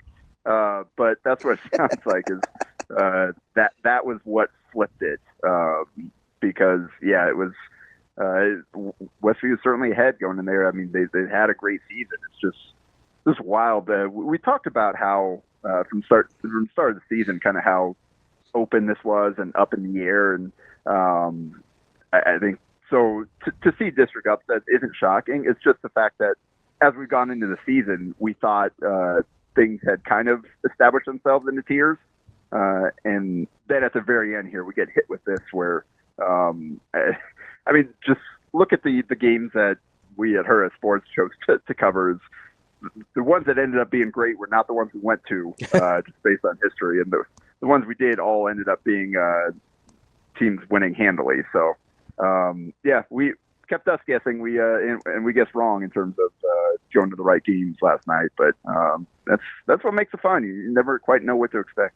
So let me ask you something, JP, because and I think it's twofold. Number one, you got three Lincoln teams representing, and a heck of a district final run last night, where apparently home court didn't really seem to matter a ton. And I got two things right, Jacob. I've liked Papillion for whatever the reason. People called me crazy all year. And I said from about week 7-8 that Bellevue West had the room for the most growth. I think those things both turned out to be true. Let's start with the latter two, with Papio and Bellevue West, and kind of how you saw the whole district pairing shake out.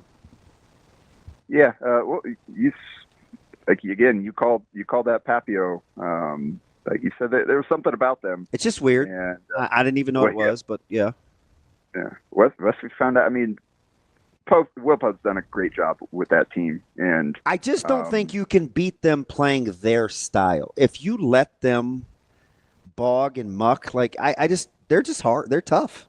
They're tough. Yeah, well, I mean, you got it. I mean, they are a different style. You've got a couple of football linemen in the middle. That guys subbing it out for each other with Garen Maley and Bryce Vignes, and looks like Bryce had a big game, and that makes sense. Like Westview doesn't really have a big body post that they play. It's more of a kind of 5-out perimeter team, and then they've got a couple guys that have played a lot of basketball for them, and then they got a lot of young kids that are kind of figuring it out throughout the season, and so they look. I mean, obviously 47-45. It was not a pretty game on either side. I mean, Papio won shooting 39% from the field. And with 17 turnovers. They only took 6 free throws. I honestly struggled to inbounds the ball late and still won with the ball. Yeah. Well, yeah, they were up 4 and then gave up a 3, and it was like, oh, it's about to get interesting. And then had the 5-second count, and then Westview wasn't able to score, and they got a free throw at the end. Papio did. So I did catch the very end of that game, but just a gritty effort again to play that way offensively and still come out with a win against a great team like Westview is all credit to the guys in that program and their fight in that game. Jacob, did the district finals give you any clarity on who you think sort of the favorites in this class are, or did it only serve to continue to be like, I don't know? Nope, your guess is as good as mine. Probably Papio South would be the answer. I think they've established themselves at this point. They won handily, and they've looked good down the stretch. Obviously, matchup with Westside recently went their way. I think you feel pretty good about them, and with the level that Bryson Ball is playing at, and with Levi Webb getting there, and the game against North had been a team that, okay, they're starting to figure it out, and they're looking great, and then they face Papio South on their own gym, and the Titans handle them. So, I think you feel pretty good about Papio South, and then kind of any other combination at this point. Like we're getting Bellevue West, Miller North in the first round. It's kind of crazy. I mean, obviously those two have matched up in the final the last 5 years or 5-6 years or whatever it is, and now we get in the first round. So like that's one where who knows what's going to come out. Obviously they played right at the start of the season, and that's when Bellevue West kind of turned some heads. Like, oh, they might have something this season. You can see Ravi Garcia versus Derek Rollins, two guys that have had monster senior years. That's the easy matchup. The one that I'm curious about is which one of the younger backcourts shoot it better, because we saw Major go ham last night against Millard South, and we know that Bellevue West can shoot it too. But those guards are young and inexperienced, but they had to grow up. That's a fascinating matchup. Well, that's the cool thing about the Bellevue West and what they've accomplished. I mean, Brian Morrow's been sick, didn't play in their district semi, did get out there, didn't give them a whole lot. But then you've got Kean Melcher, the freshman, coming in and hitting 6 threes, scoring 18 points. The pretty lefty. He can shoot that thing. Yes, he can. 6 of 7 from 3 in a district final to send your team to state as a freshman. That's not bad. And then you had Jacob Coyer at 15. So, yeah, just the growth of all those young guys throughout. Because Garcia didn't even have a great offense. I mean, he struggled offensively. 15 points and 16 shots. He also grabbed 24 rebounds, which is kind of crazy. He's been an absolute monster on the glass all season. But, it's how those guys fit together, which of those guys are able to step up. Because North is quite a bit more experienced in the backcourt. With Gallatin, who's been a 3-year starter at the varsity level, and Mario Rahman, who's a senior and does kind of all the little things. And then Monster, like you mentioned, is capable certainly of changing games. So that'll be a fun matchup. But just look around and we get right away a rematch for Southwest and Westside, and the level that the Sanders twins are playing at right now is pretty crazy. And that game got super dicey at the end too. I know Dakari and those guys were giving it to Westside's fan base, and Westside had just beat them by 40. And so, and it's interesting, right? Because they get the wild card deal over Westview. And is it careful what you ask for in getting Southwest again in the rubber match, or are you fortunate that you're on the other half of the bracket of Millard North and Papio South? They may have come out like a bandit if you get by the opener. Yeah, 3 of 21 from 3. Like, Westside's been susceptible. Couldn't make free throws either. Yeah, that is also true. 16 of 33. I even missed that.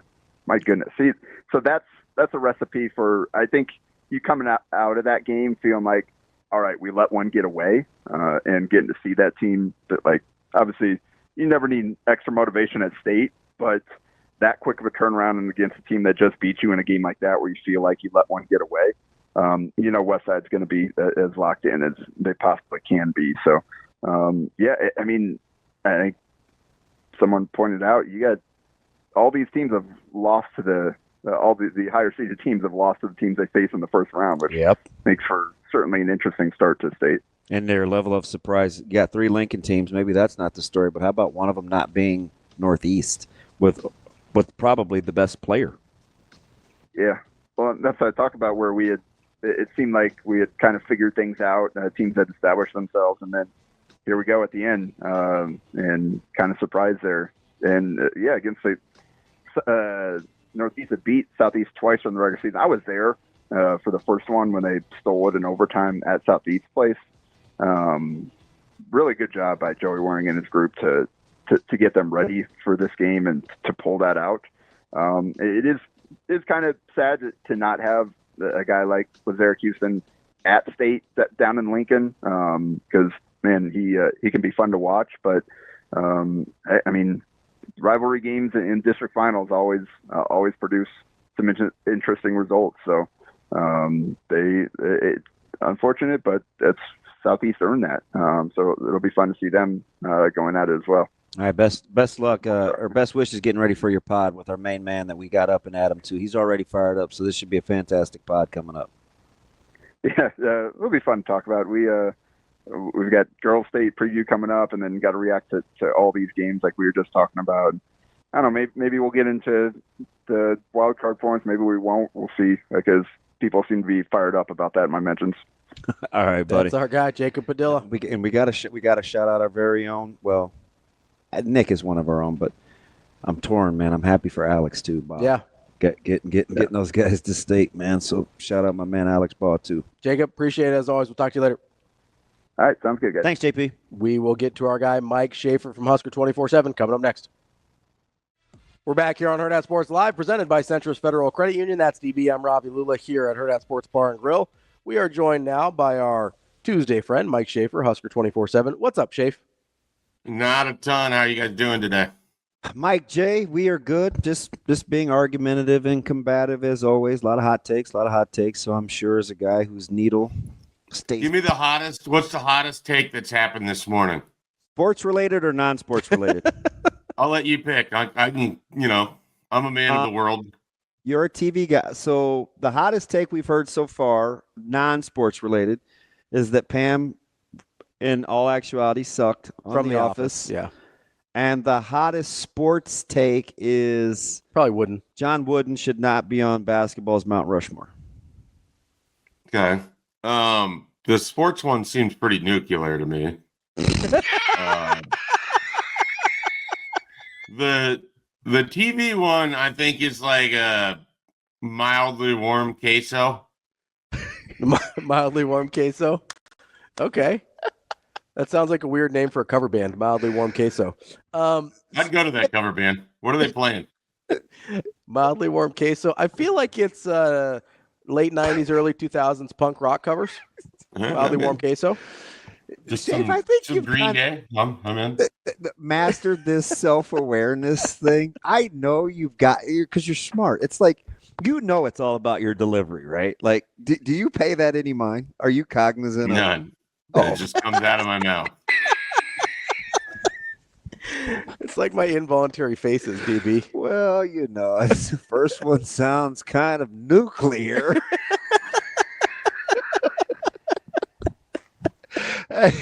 So anyway, that's just, and now we've gone. It's been a lot about basketball, college basketball.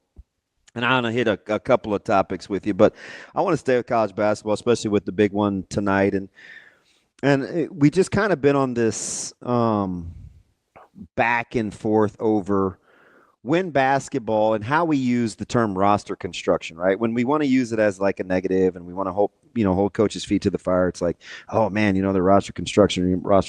But, we don't use it in the same vein to like accentuate positive. And on the heels of tonight, right, with Coach Hoiberg, what have we heard about? The roster construction.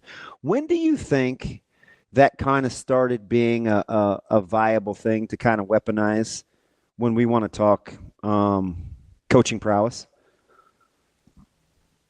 Trying to think. It feels more apt in basketball than it does sort of in other sports. So that was kind of that was what was making me mad. I'm like, we don't do that in other sports. Yeah, a lot of it is because there's only 5 players, right? So each of your 5 players has a larger burden on them, I would argue, than what also happens in other sports. Now, there is the counter to that an individual can greater influence a basketball game than he could, a football game or a baseball game or a hockey game. So there's always sort of counterbalances to that. But yeah, I mean, roster construction has become a big buzz term probably over the last couple of years. I don't know that there's a pinpoint moment because it's a term used in baseball a lot in the offseason to discuss, how they're setting up the year ahead. Or what they have in terms of a 40-man roster to work with. So I feel like that is thrown around a fair amount. But I feel like with basketball, it has really kind of exploded in the last couple of years. And then, of course, this is a season where people were alarmed about the roster construction before the games even tipped off in November. So, which has both played out exactly as you would expect and also completely opposite as you would expect, as Nebraska has basically been a bubble team since January, which I don't think people were anticipating. And then these last few weeks, they have not been able to overcome their limited roster construction, if you will, which is what I think a lot of people were anticipating in November. So they've been a little of both worlds for me. So, Schaefer, I'm curious about the way you think Fred Hoiberg has gone about constructing his roster, because Sam said something yesterday when we were talking to him, Sam McEwen, about his view of Fred as sort of this genius tier offensive mind, and I'm not going to push back on that really.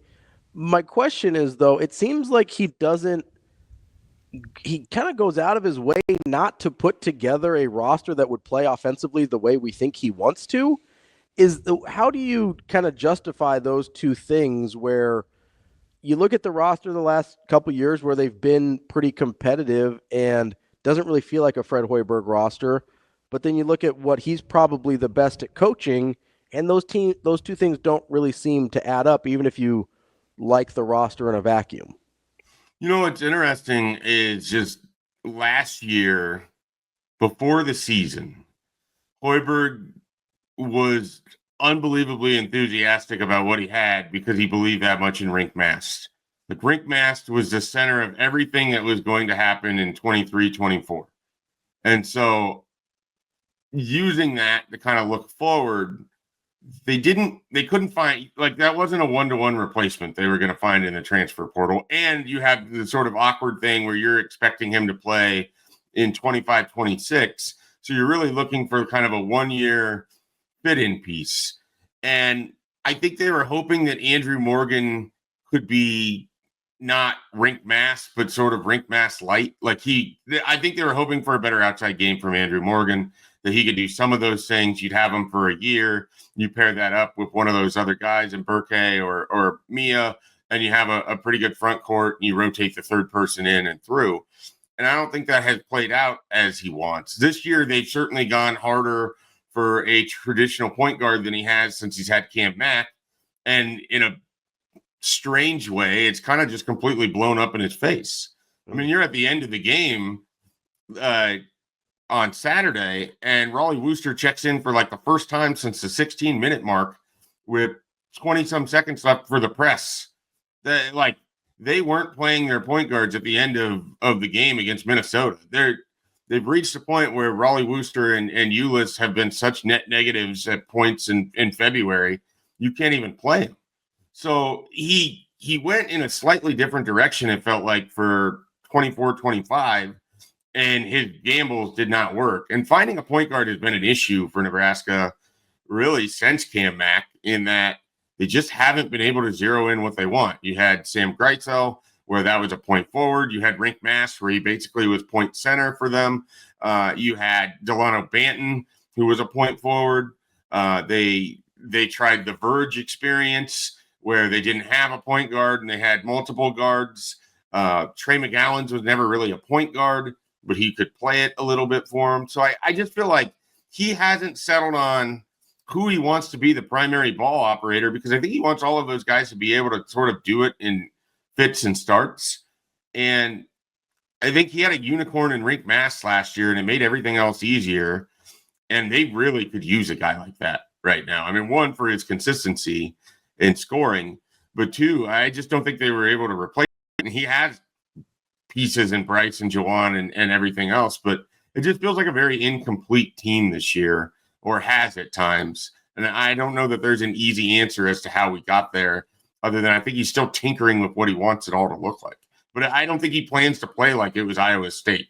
I think the Big Ten has made him look at things differently and construct differently.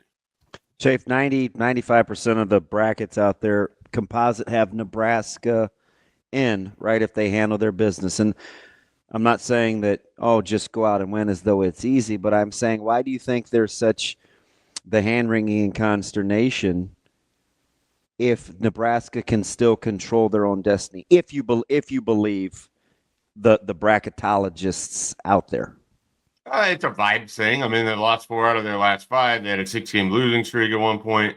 Last year, they were unbelievable at home, and this year they've given away. But still in control, though, right? But yeah, still in control. I think people are struggling with several things here. They're struggling with the bubble is really soft. They're struggling with the fact that Nebraska's metrics are terrific and they're not doing the thing they need to do to just get themselves in, which is win a couple games. I think there is, I don't know what word I want to use, but in Nebraska sports right now, when things aren't going well, it's just jumping to the worst conclusions. When Nebraska started losing games after winning to get to 5-1, where was everyone going? Nebraska's going to go 5-7 again. They did this in November the year before.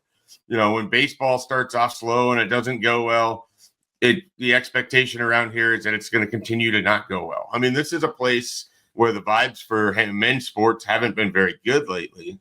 And I think like that just plays into it. And so even though there is more than just a modicum of hope, the fact that Nebraska has lost 4 out of their last 5 games, they held Michigan to 49 points, but couldn't stop Brennan Rigsby of Minnesota when it mattered. So it's just, it feels like there's not a reason for people to collectively buy in. And so if they go beat Ohio State tonight, that'll absolutely bring people back to the forefront. I think that fans are just tired of getting their hopes up and then having them dashed as they've experienced so often. So it's a defense mechanism. Just, tell yourself that it's not going to happen anyways, and then you can't be as upset about it. So, Schaefer, I keep looking at, you talk about their metrics, and DB talks about how 90% of the brackets haven't been, and they do. I keep coming back to this thing that I've been looking at for the last couple of days, and it's that Nebraska is the only power conference team, even on the bubble, that has multiple quad 3 or 4 losses. The only one. And I keep coming back to this as Nebraska's not a brand name program. I know the committee says that doesn't matter, but it does. They've got this blight on their resume with the quad 3-4 losses. And they've lost 10 of their last 15 games. They're not exactly coming in here on a heater. I just keep looking at it as, okay, even if the metrics tell me that they could be in, even if the brackets tell me they could be in, this feels like the team that pundits have in and that the committee swerves on. Like, I don't know if that's just an insecurity thing. I don't know if that's a me thing, but I look at this and I just go, this doesn't feel like a team that the committee's going to like. Yeah, I mean, I understand that. It's not like they're covering themselves in glory down the home stretch here. So if they don't win these games, it's a moot point. If they do win these games and they still come up short in the end, you have no shortage of opportunities that were squandered. But I guess I look at it from a reverse standpoint in 2017-18, where Nebraska piled up a bunch of wins and none of the brackets liked their metrics and nobody was putting them in. They were all accurate in that regard. I tend to think that the people like Jerry Palm and Lenardi and others have a pretty strong indication as to where this is going now in 25. I mean, when they get it wrong, they get wrong by a team here or there. Now, could Nebraska be that team? Absolutely. I guess at this point, there's really no reason to argue whether that's a possibility or not until they put themselves in position where it matters. So if they win against Ohio State and Iowa, then it would behoove them to probably win at least one game in the Big Ten tournament too, right? But, I mean, we just won't know until you get there. And right now, the way they're playing themselves out entirely. So I don't disagree with what you're saying. I just think with the bubble seeming as soft as it is, and there's just being this wealth of confidence and the amount of quad 1 wins they have, would they be adding another one today if they were to win this game? Is that right? Yes, correct. I believe so. So, I mean, I just think I'll go with what the people are saying. But yeah, it's not like last year where they reached lock status, going into the month of March. Like it's going to be a nail biter, even regardless of kind of how this thing goes over the next 3 games. 3, assuming they win either of these and guarantee themselves a spot in the Big Ten tournament. Mike J., let me ask you something, because and this is kind of on the heels of the Combine, and we've been having this conversation basically since last week with Nebraska players going into the Combine. And my take on it is there just seemed to be kind of these camps on how excited Nebraska fans were about the players that were at the Combines and the results. And Ravi said something tail end of last week, and again on kind of doubled down on Monday and Tuesday, and this was more with regards to Fedoni, that he thinks there's this bit of, you have to quote me if I'm wrong, a little bit of the resentment instead of kind of rallying around the good testing performances and that Nebraska players have had success. He kind of went back to whether it's Juergens or a lot of these guys that have better pro careers that they had at Nebraska, that there's kind of this eye-rolling component, like resentment builds up from it. Do you get that sense from your guys, like on the boards and stuff like that, that there's almost resentment that they do well at combines and it didn't correlate to their actual playing career? I think it depends on the player and on the situation. I think it's also important to acknowledge that the combine isn't necessarily real life, and you can train for a combine and you can train to do things right to help with some of these scores. And it's also important to acknowledge Thomas Fedoni was the number one tight end in the country in the 2021 recruiting class. Like, he was a physical specimen as a high school player. He was one of the best high school players I have ever seen, which means nothing to the conversation. I just wanted to add that. But, you know, like, it's not like he didn't have a pedigree of being an outstanding athlete. So we shouldn't be surprised in a scenario where it's be as athletic as you possibly can, that a guy that everybody agreed was a really, really good athlete would go be a good athlete. Does that mean he's going to be a really good NFL tight end? Does that mean he can hold up at the point of attack on the edge when he needs to block? Does that mean a team looking at him would be comfortable as your second or third string tight end if the primary function is blocking? I mean, so there's so much that goes into that conversation. But to the larger point that I think Ravi was getting at, I think people really resent when players leave a year early, when they don't stay with Nebraska the entire time. I mean, think of what the conversation was with Cam Juergens. Oh, he's not going to get drafted that high. I mean, go back to Malik Collins and Vincent Valentine when they left early. And it was, oh, these guys aren't going to get drafted that high. I just think like it goes all the way back to Brandon Jackson. Remember? Yeah, I mean, it's just there's this level of doubt that, yeah, these guys need Nebraska more than Nebraska needs them. Like, they're not going to be able to survive out there in the big, cruel NFL world without us. And I like that. That's kind of permeated throughout. So when Thomas Fedoni leaves to go to the NFL and he didn't have that grand of a career at Nebraska, though I would argue he was a bigger contributor than people seem to discuss sometimes. Yeah. I like that. That's not really a surprise to me, and nor is his performance at really any of these guys. I mean, they were all well-regarded players. Isaiah Nair is maybe the one where he went to Wyoming, and so he didn't have the track record or the pedigree of being an elite athlete. But everybody else, I think, that we're talking about here, whether it's Tommy Hill, whether it's Cam, whether it's or not Cam, whether it's Ty Robinson, whether it's Fedoni. I mean, they're highly rated guys, like top 247, top 100 players in the country. But the pedigree is there for them to be elite athletes. This is why I argued Nebraska underachieved in 2024. They had a better roster. They had more talent on their roster. Oh, yeah. The talent discussion was idiotic at the time, and it remains idiotic now. And they should have won more than 7 games, and everyone should feel that way. Yep. Yeah, I mean, I'm not going to argue with you. I look at the roster here and go, that's an 8-win team, like regular season, not including the bowl game. I mean, I thought it was a 9-win team going into it, and then obviously things went away from it. It was minimum an 8-win team. Yeah, that's fair. I'm not going to. I mean, I don't have any problems with that. I think the staff feels like that. I think the players feel. Oh, I definitely think the staff feels like that. And why so the thing that I like is Coach Rhule is not going to rest on that. He said he himself had to get better. He wanted to upgrade his staff. I think he was very selective. And there's 2 things. I'm going to get to this in a second. So hold this thought if you can kind of split your brain. So the first part of your brain, I'm saying I'm with you. I think he pushed every button he could on revamping this staff and kind of being better on paper going into 2025 than maybe preseason of 2024. I think he feels better about his staff. He wanted to upgrade, and it starts with him. The other thing is I think there's a little bit of a misnomer that because they went portaling the way that he did, he still got guys in the portal that they have to develop. So there's still a developmental piece to portaling. He's trying to build a buffer at the same time. And I get it. The roster looks different because it's new guys, but it's still, I think, in my opinion, closer to being a developmental roster than not. So you can tackle that kind of if you split that thing. Let me lob a grenade into your Wednesday at 9:26 in the morning. Oh, I think it's still Tuesday, but that's okay. Or here we go. Tuesday. I don't even know what day it is. I was just excited to throw a grenade. Hopefully, I didn't pull the pin before I asked the question.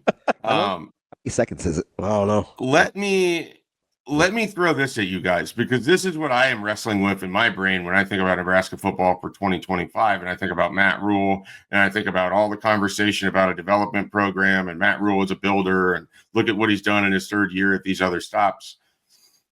Football in 2025 is a lot different than what it looked like when he was at Temple in his third year, or Baylor when he was at third year. I would submit to you that Nebraska going into their third year looks a lot more like a transition program than someone who is built to jump off and move forward, because the coaching staff is different. The roster, there's not that much experience that you're building off of here. You're going to have a lot of guys in some new roles or in some expanded roles or in new places where cohesiveness may not be there. And that's what's big this spring, where you're going to be relying on people to make jumps as players that may not manifest right away before the season starts. So you're going to have to grow yourself into it. This doesn't look like a team that's ready to take off as much as it is a team that is transitioning from one viewpoint that Matt Rhule entered college football back to in 2022 to where Matt Rhule sees college football going in 2025. There's your grenade, gentlemen. How did I do? Okay. A lot in there. Not bad. I like that. If my counter to that, it's not even a counter. I just would say, in addition to offensively, yes. I think the wide receiving core, what happens in the running back room, still your evolution of the tight end game. You're going to have a couple of new offensive linemen. I would say yes. I think you're right. The way that he's buoying that, though, or stabilizing it is, he still has his guy, the developmental guy, at quarterback. So new pieces around him, Dylan's evolution, that's kind of how he kind of stems or drops anchor. Defensively, though, I don't know how many new or portal guys you're going to see that weren't or didn't previously is the word I'm looking for, have something to do with the roster that they brought in. That's my gut. It's kind of my gut feel. There's still going to be the Van Poppels, the Keona Davises. Yep. I don't know that the pieces on defense look so different in terms of the players necessarily, but the input that they're getting is going to be different than it was for the first 2 years of their career. So now how does that marry in the spring and the fall, and what does that look like as we start the season? So what I was going to say is I like their grenade. I don't know if I would jump on it. Yeah, fall on it. But I think you're right. But I think you're right in terms of transition, but for vastly different reasons. Offensively, more new pieces. Your quarterback's still the same. You're hoping you can establish continuity. Defensively, it's the voices. There's a lot of different personalities over there with Snow and Butler's roaming role and Phil Simpson back and Brad. And the voices over there seem much more transitional than the actual players that I think will be taking the field on that side of the ball. So I think, to me, it feels like a bit of a reset. Like that's what the third year is. And it's not, I don't know that I look at it that this is a big jumping off point. Like, okay, they're going to race out to X amount of wins because Matt Rhule's in his third year. When you listen to him, though, don't you get the feeling, because he's kind of intimate. He kind of, was it McAfee when he's like, year 3, right? I do well, like no pressure, right? Mm-hmm. Like I think he feels that this has got to be a good year, though.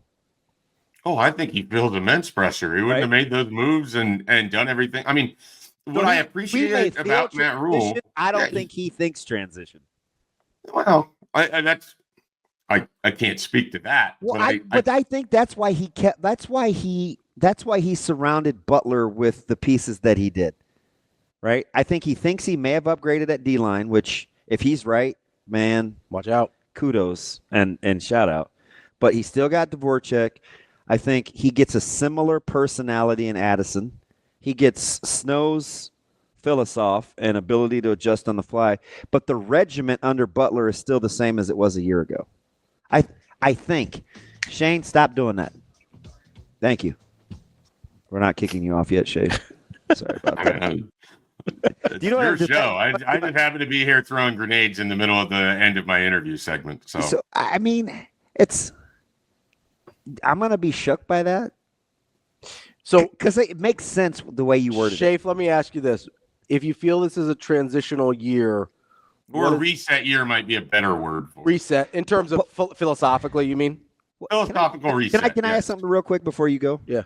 When you say reset, Schaefer, I need to know what you mean. I think that he is shifting from what he viewed college football as, or his priorities of what he viewed college football as when he left Baylor versus what it is now. I mean, it's a different sport. It is not 2019 anymore. So he has had to adjust. I just wanted, because I didn't want to think reset like they're going back. I think it's just something different. Yeah, so transition to me meant they were moving to something different. Reset more or less is like, I don't know that they're building upon the principles so much of 23, 24, because I feel like they're trying to go out a different way. I need a better term for this. Anyway, sorry. I tell you, I'm going now. So if you think it's a reset, transition, whatever the term we want to use, year, that a re-transition set. What does that mean to you in terms of win expectations, or have you not got there yet? I haven't gotten there yet. Like, that's what I'm struggling with, trying to piece this thing together. And it's a quiet time of February and March right now where you can talk yourself into stuff before we get some spring news and updates on injuries and everything else. As Damon said, I mean, the centerpiece of all of this is Dylan Raiola on offense, and they're surrounding him with some different things, and certainly a different offensive coordinator, and conceivably a different philosophy for how you're going to do things. And also onto that, different wide receivers who might attack differently. So that's in sort of an upheaval. But I think the baseline standard for this season is to improve upon a year ago. I feel like people are going to be unhappy if they don't get to 8 wins this year. Oh, yeah. And that feels like a relatively low bar for a third-year coach. But I'm also not trying to be like, hey, you got to be at 10 wins. They're going to be ranked by the end. I don't want to do that. But I think the minimum amount of progress that seems acceptable to me is 8 wins. And quite frankly, it's winning more conference games or showing growth as a coach, too. I mean, they've given games away. Can they stop doing that at some point? Can they stop being the team that when the chips are down, turtles, and be a team that finishes games? Oh, I thought you meant like on your back, like flipping the no, pucker. Oh, puckers Operation Pucker. I think either one works, gentlemen. I think both are accurate. Schaefer, we appreciate the grenade. We appreciate the conversation. I won't be the same the rest of the day, man. Enjoy my text after this. Schaefer. All right, guys. Have a good one. Later, buddy. Thanks. That's Mike Schaefer from Husker 24/7. That's an interesting. I love Daniel's response though, because he's like under that. Explanation premise. Yeah. Everybody's kind of resetting. And that's sort of how it feels in general in college football almost every year, right? Like I'm telling you though, you guys are underestimating the developmental piece. He didn't get most of his guys he got out of the portal weren't ready made. Even McCullough has work to do. Let's talk about that when we come back. But before that, I want to talk about For the Greater Good. It's UNMC and Nebraska Medicine's 24-hour giving day, during which alumni, students, faculty, grateful patients, whoever, the community at large, come together to raise money for scholarships, research programs, student groups, patient care, and more. You can start your giving now all the way through March 27th, but the real period starts March 26th at noon, goes through March 27th at noon. They're trying to get up to 2,100 gifts to help support UNMC. And you'll get one of these cool little hats that DB and I both have if you give a gift of at least $75 during that March 26th to March 27th period. Find out everything you need to know. Greater Good givingday.org.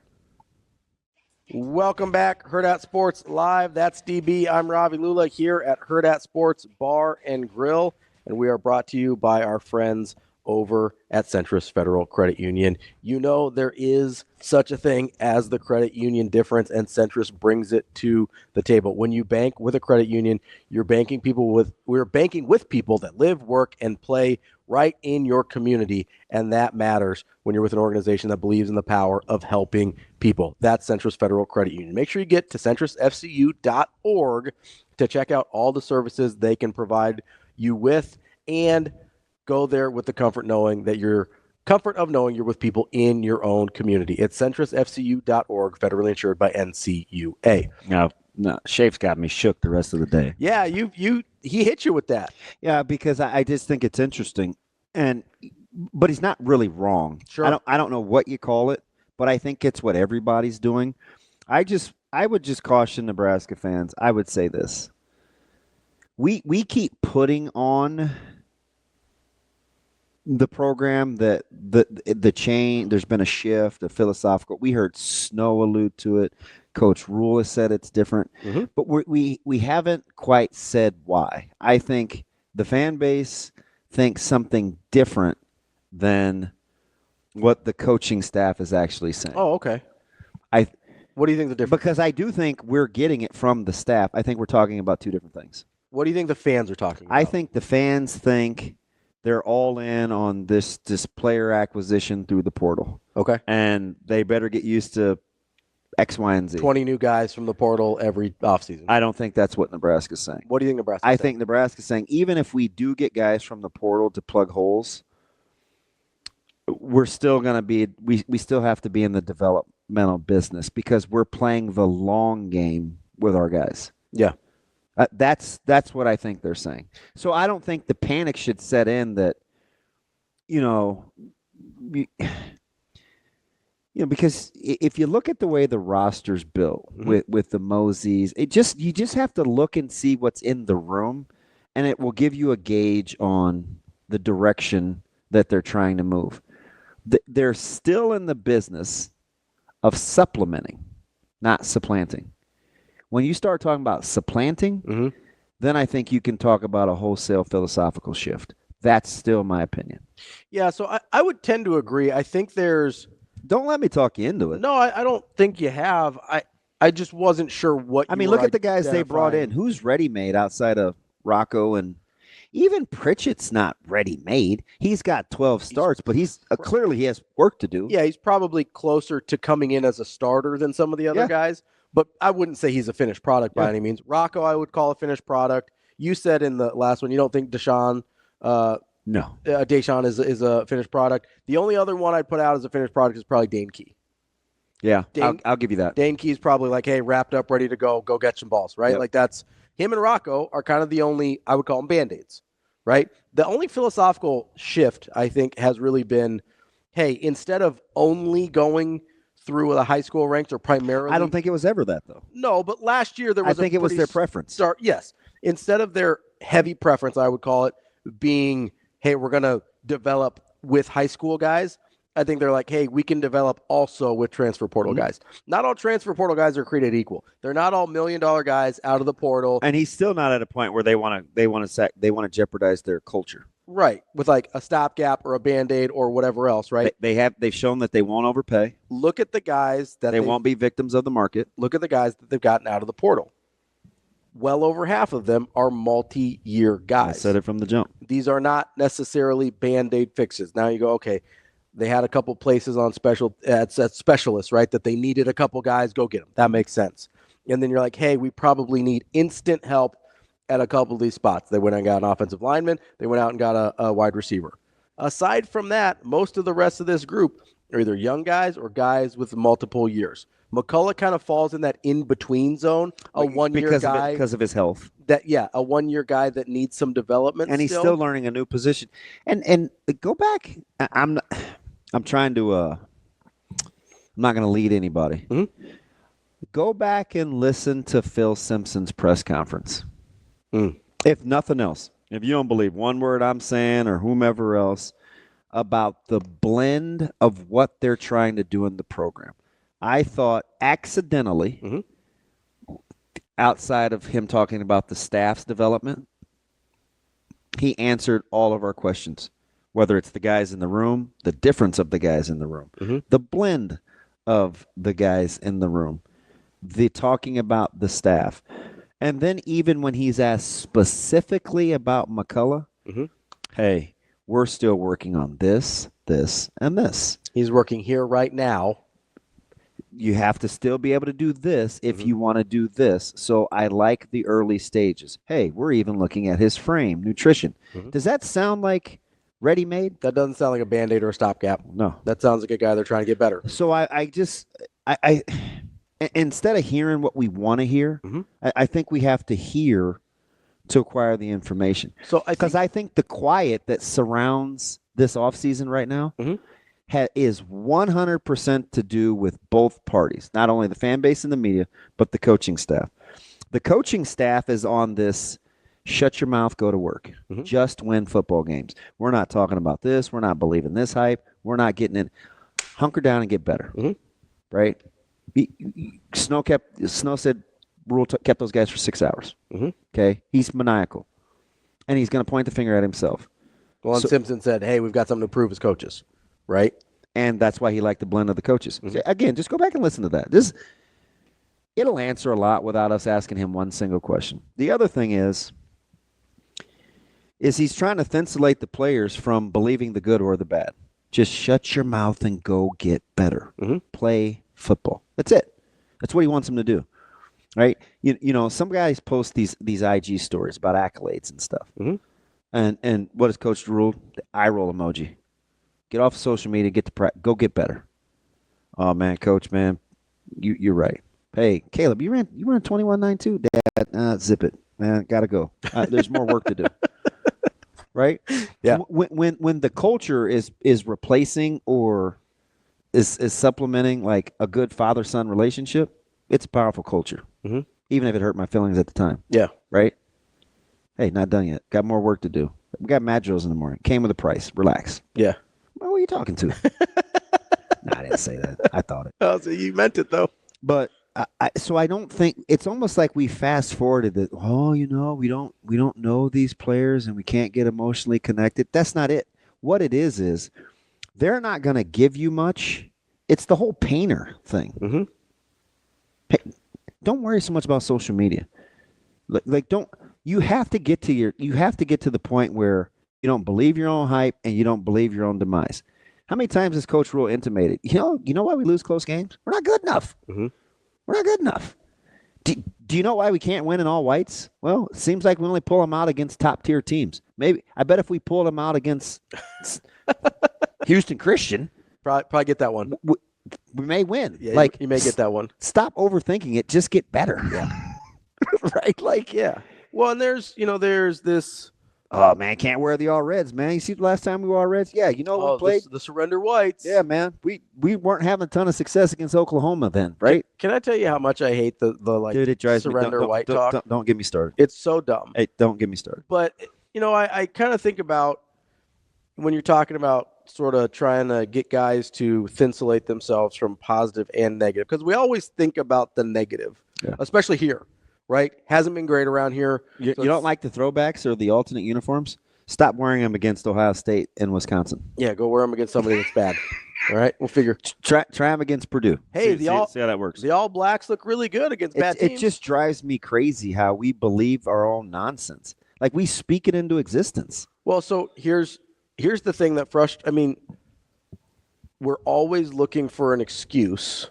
We're always looking for because we want to protect our feelings. We're always looking for a reason when the reason has been they just haven't played good enough. Yeah, if the roster's been good enough, you're just simply not good enough. Even if whatever else has been good enough, the play has not been good enough. And that I think Coach Rhule and staff would tell you the same thing was true last year.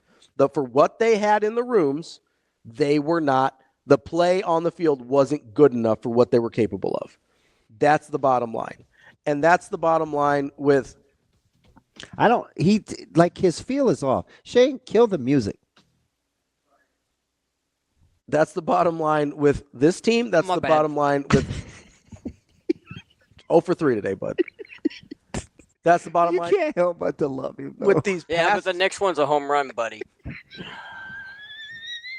you got shot selection like AJ Storm. Hey, my guy. listen, cut him off again. See if he gets pissed. One more time, Stacey. Go ahead, start talking. No, I'm good. Hey, why I'm just saying the next one's going to be a home run. If I cut him off again, he's not going to get mad, but Sasha will get pissed, so I'm not going to do that. I'll just make a joke about you being premature a bunch today. It's not a big deal. No, the problem with this all is we aren't willing to just say, hey, that hasn't been good enough. We blame it on uniforms. We blame it on whatever else.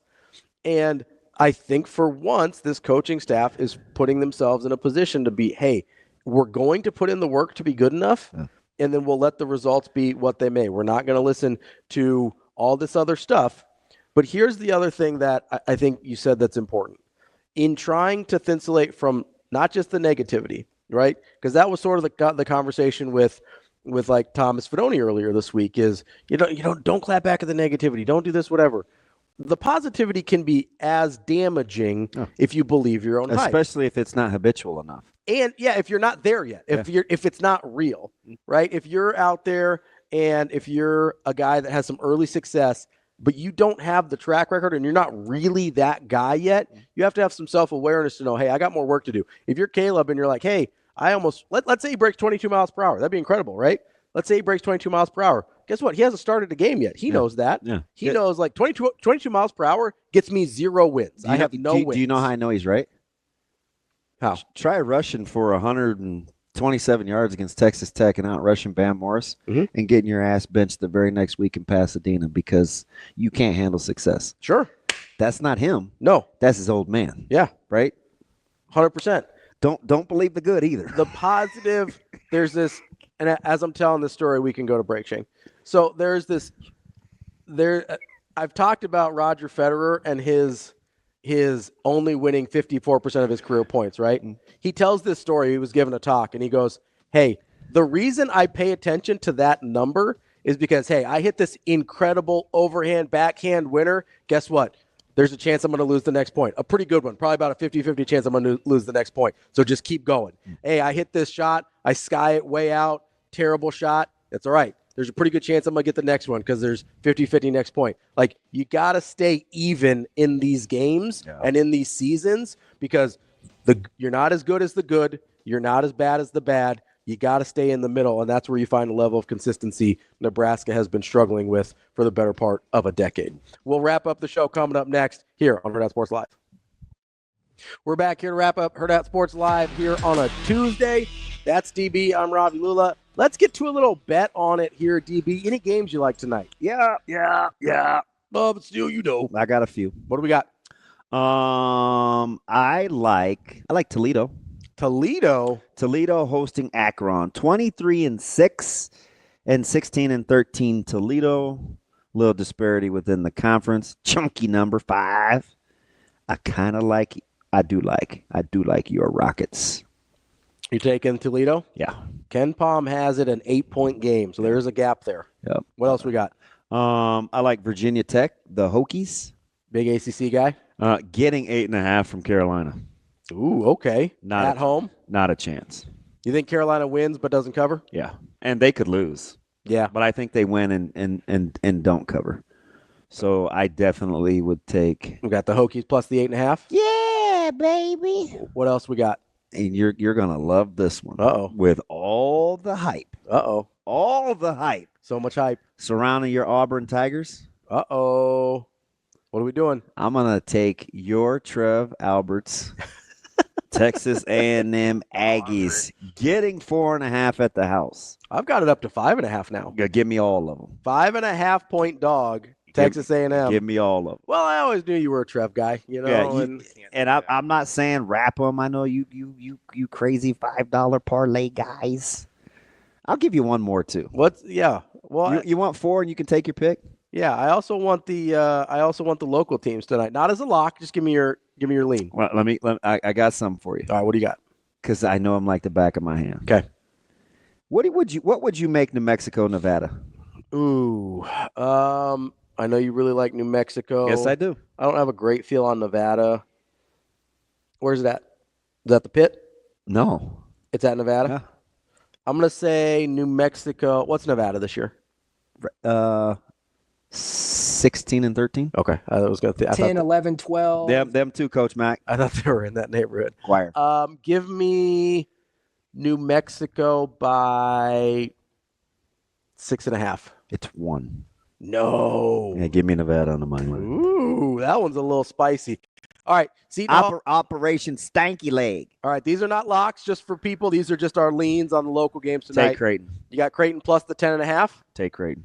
And with Nebraska, they are a now 6.5 point dog. It was 5.5 last I saw. 6.5 point dog at Ohio State. I think that's as high as it'll go. I'll take the 6. You want Nebraska? Yeah. Plus the 6.5. Yeah.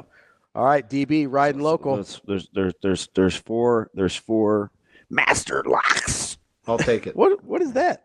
I was trying to jimmy the lock. What is- because it may not hit, but I gotta get in there. What's happening? You ever tried to jimmy? Yeah, What is this? What's bolstered? You rich guys have never had to jimmy a lock. What does bolstered mean? Like Jimmy Chitwood? Him too. You think he picked any locks? Nah, not over there in Hickory. I just think Jimmy liked to take the shot. Hey, give me the ball. I'll make it. I'll make it. That is DB. I'm Ravi Lulla. That is bet on it for what is it? What day is it? Tuesday? Yeah, it's all starting to blur. I'm like Mike J over here. I can't figure out what day of the week it is. Yeah, thank goodness for that guy. I won't stop thinking the rest of the day. You know what I'm going to think about for tomorrow, though? I'm going to think about why on God's green earth would the Dallas Mavericks announce that they're raising ticket prices? You're tinfoil. You need double wrap aluminum. A few weeks after trading their face of their franchise. Yeah. And the same day that the only other All-Star that they have healthy busts his knee up. They won out. Weird. They won out. The casino guys living in a state where gambling is not legal may not be all in on Dallas. No. Huh. Conspiracy Ravi will be here tomorrow. Regular DB here every day. It's Hurrdat Sports. It's Hurrdat Sports Live.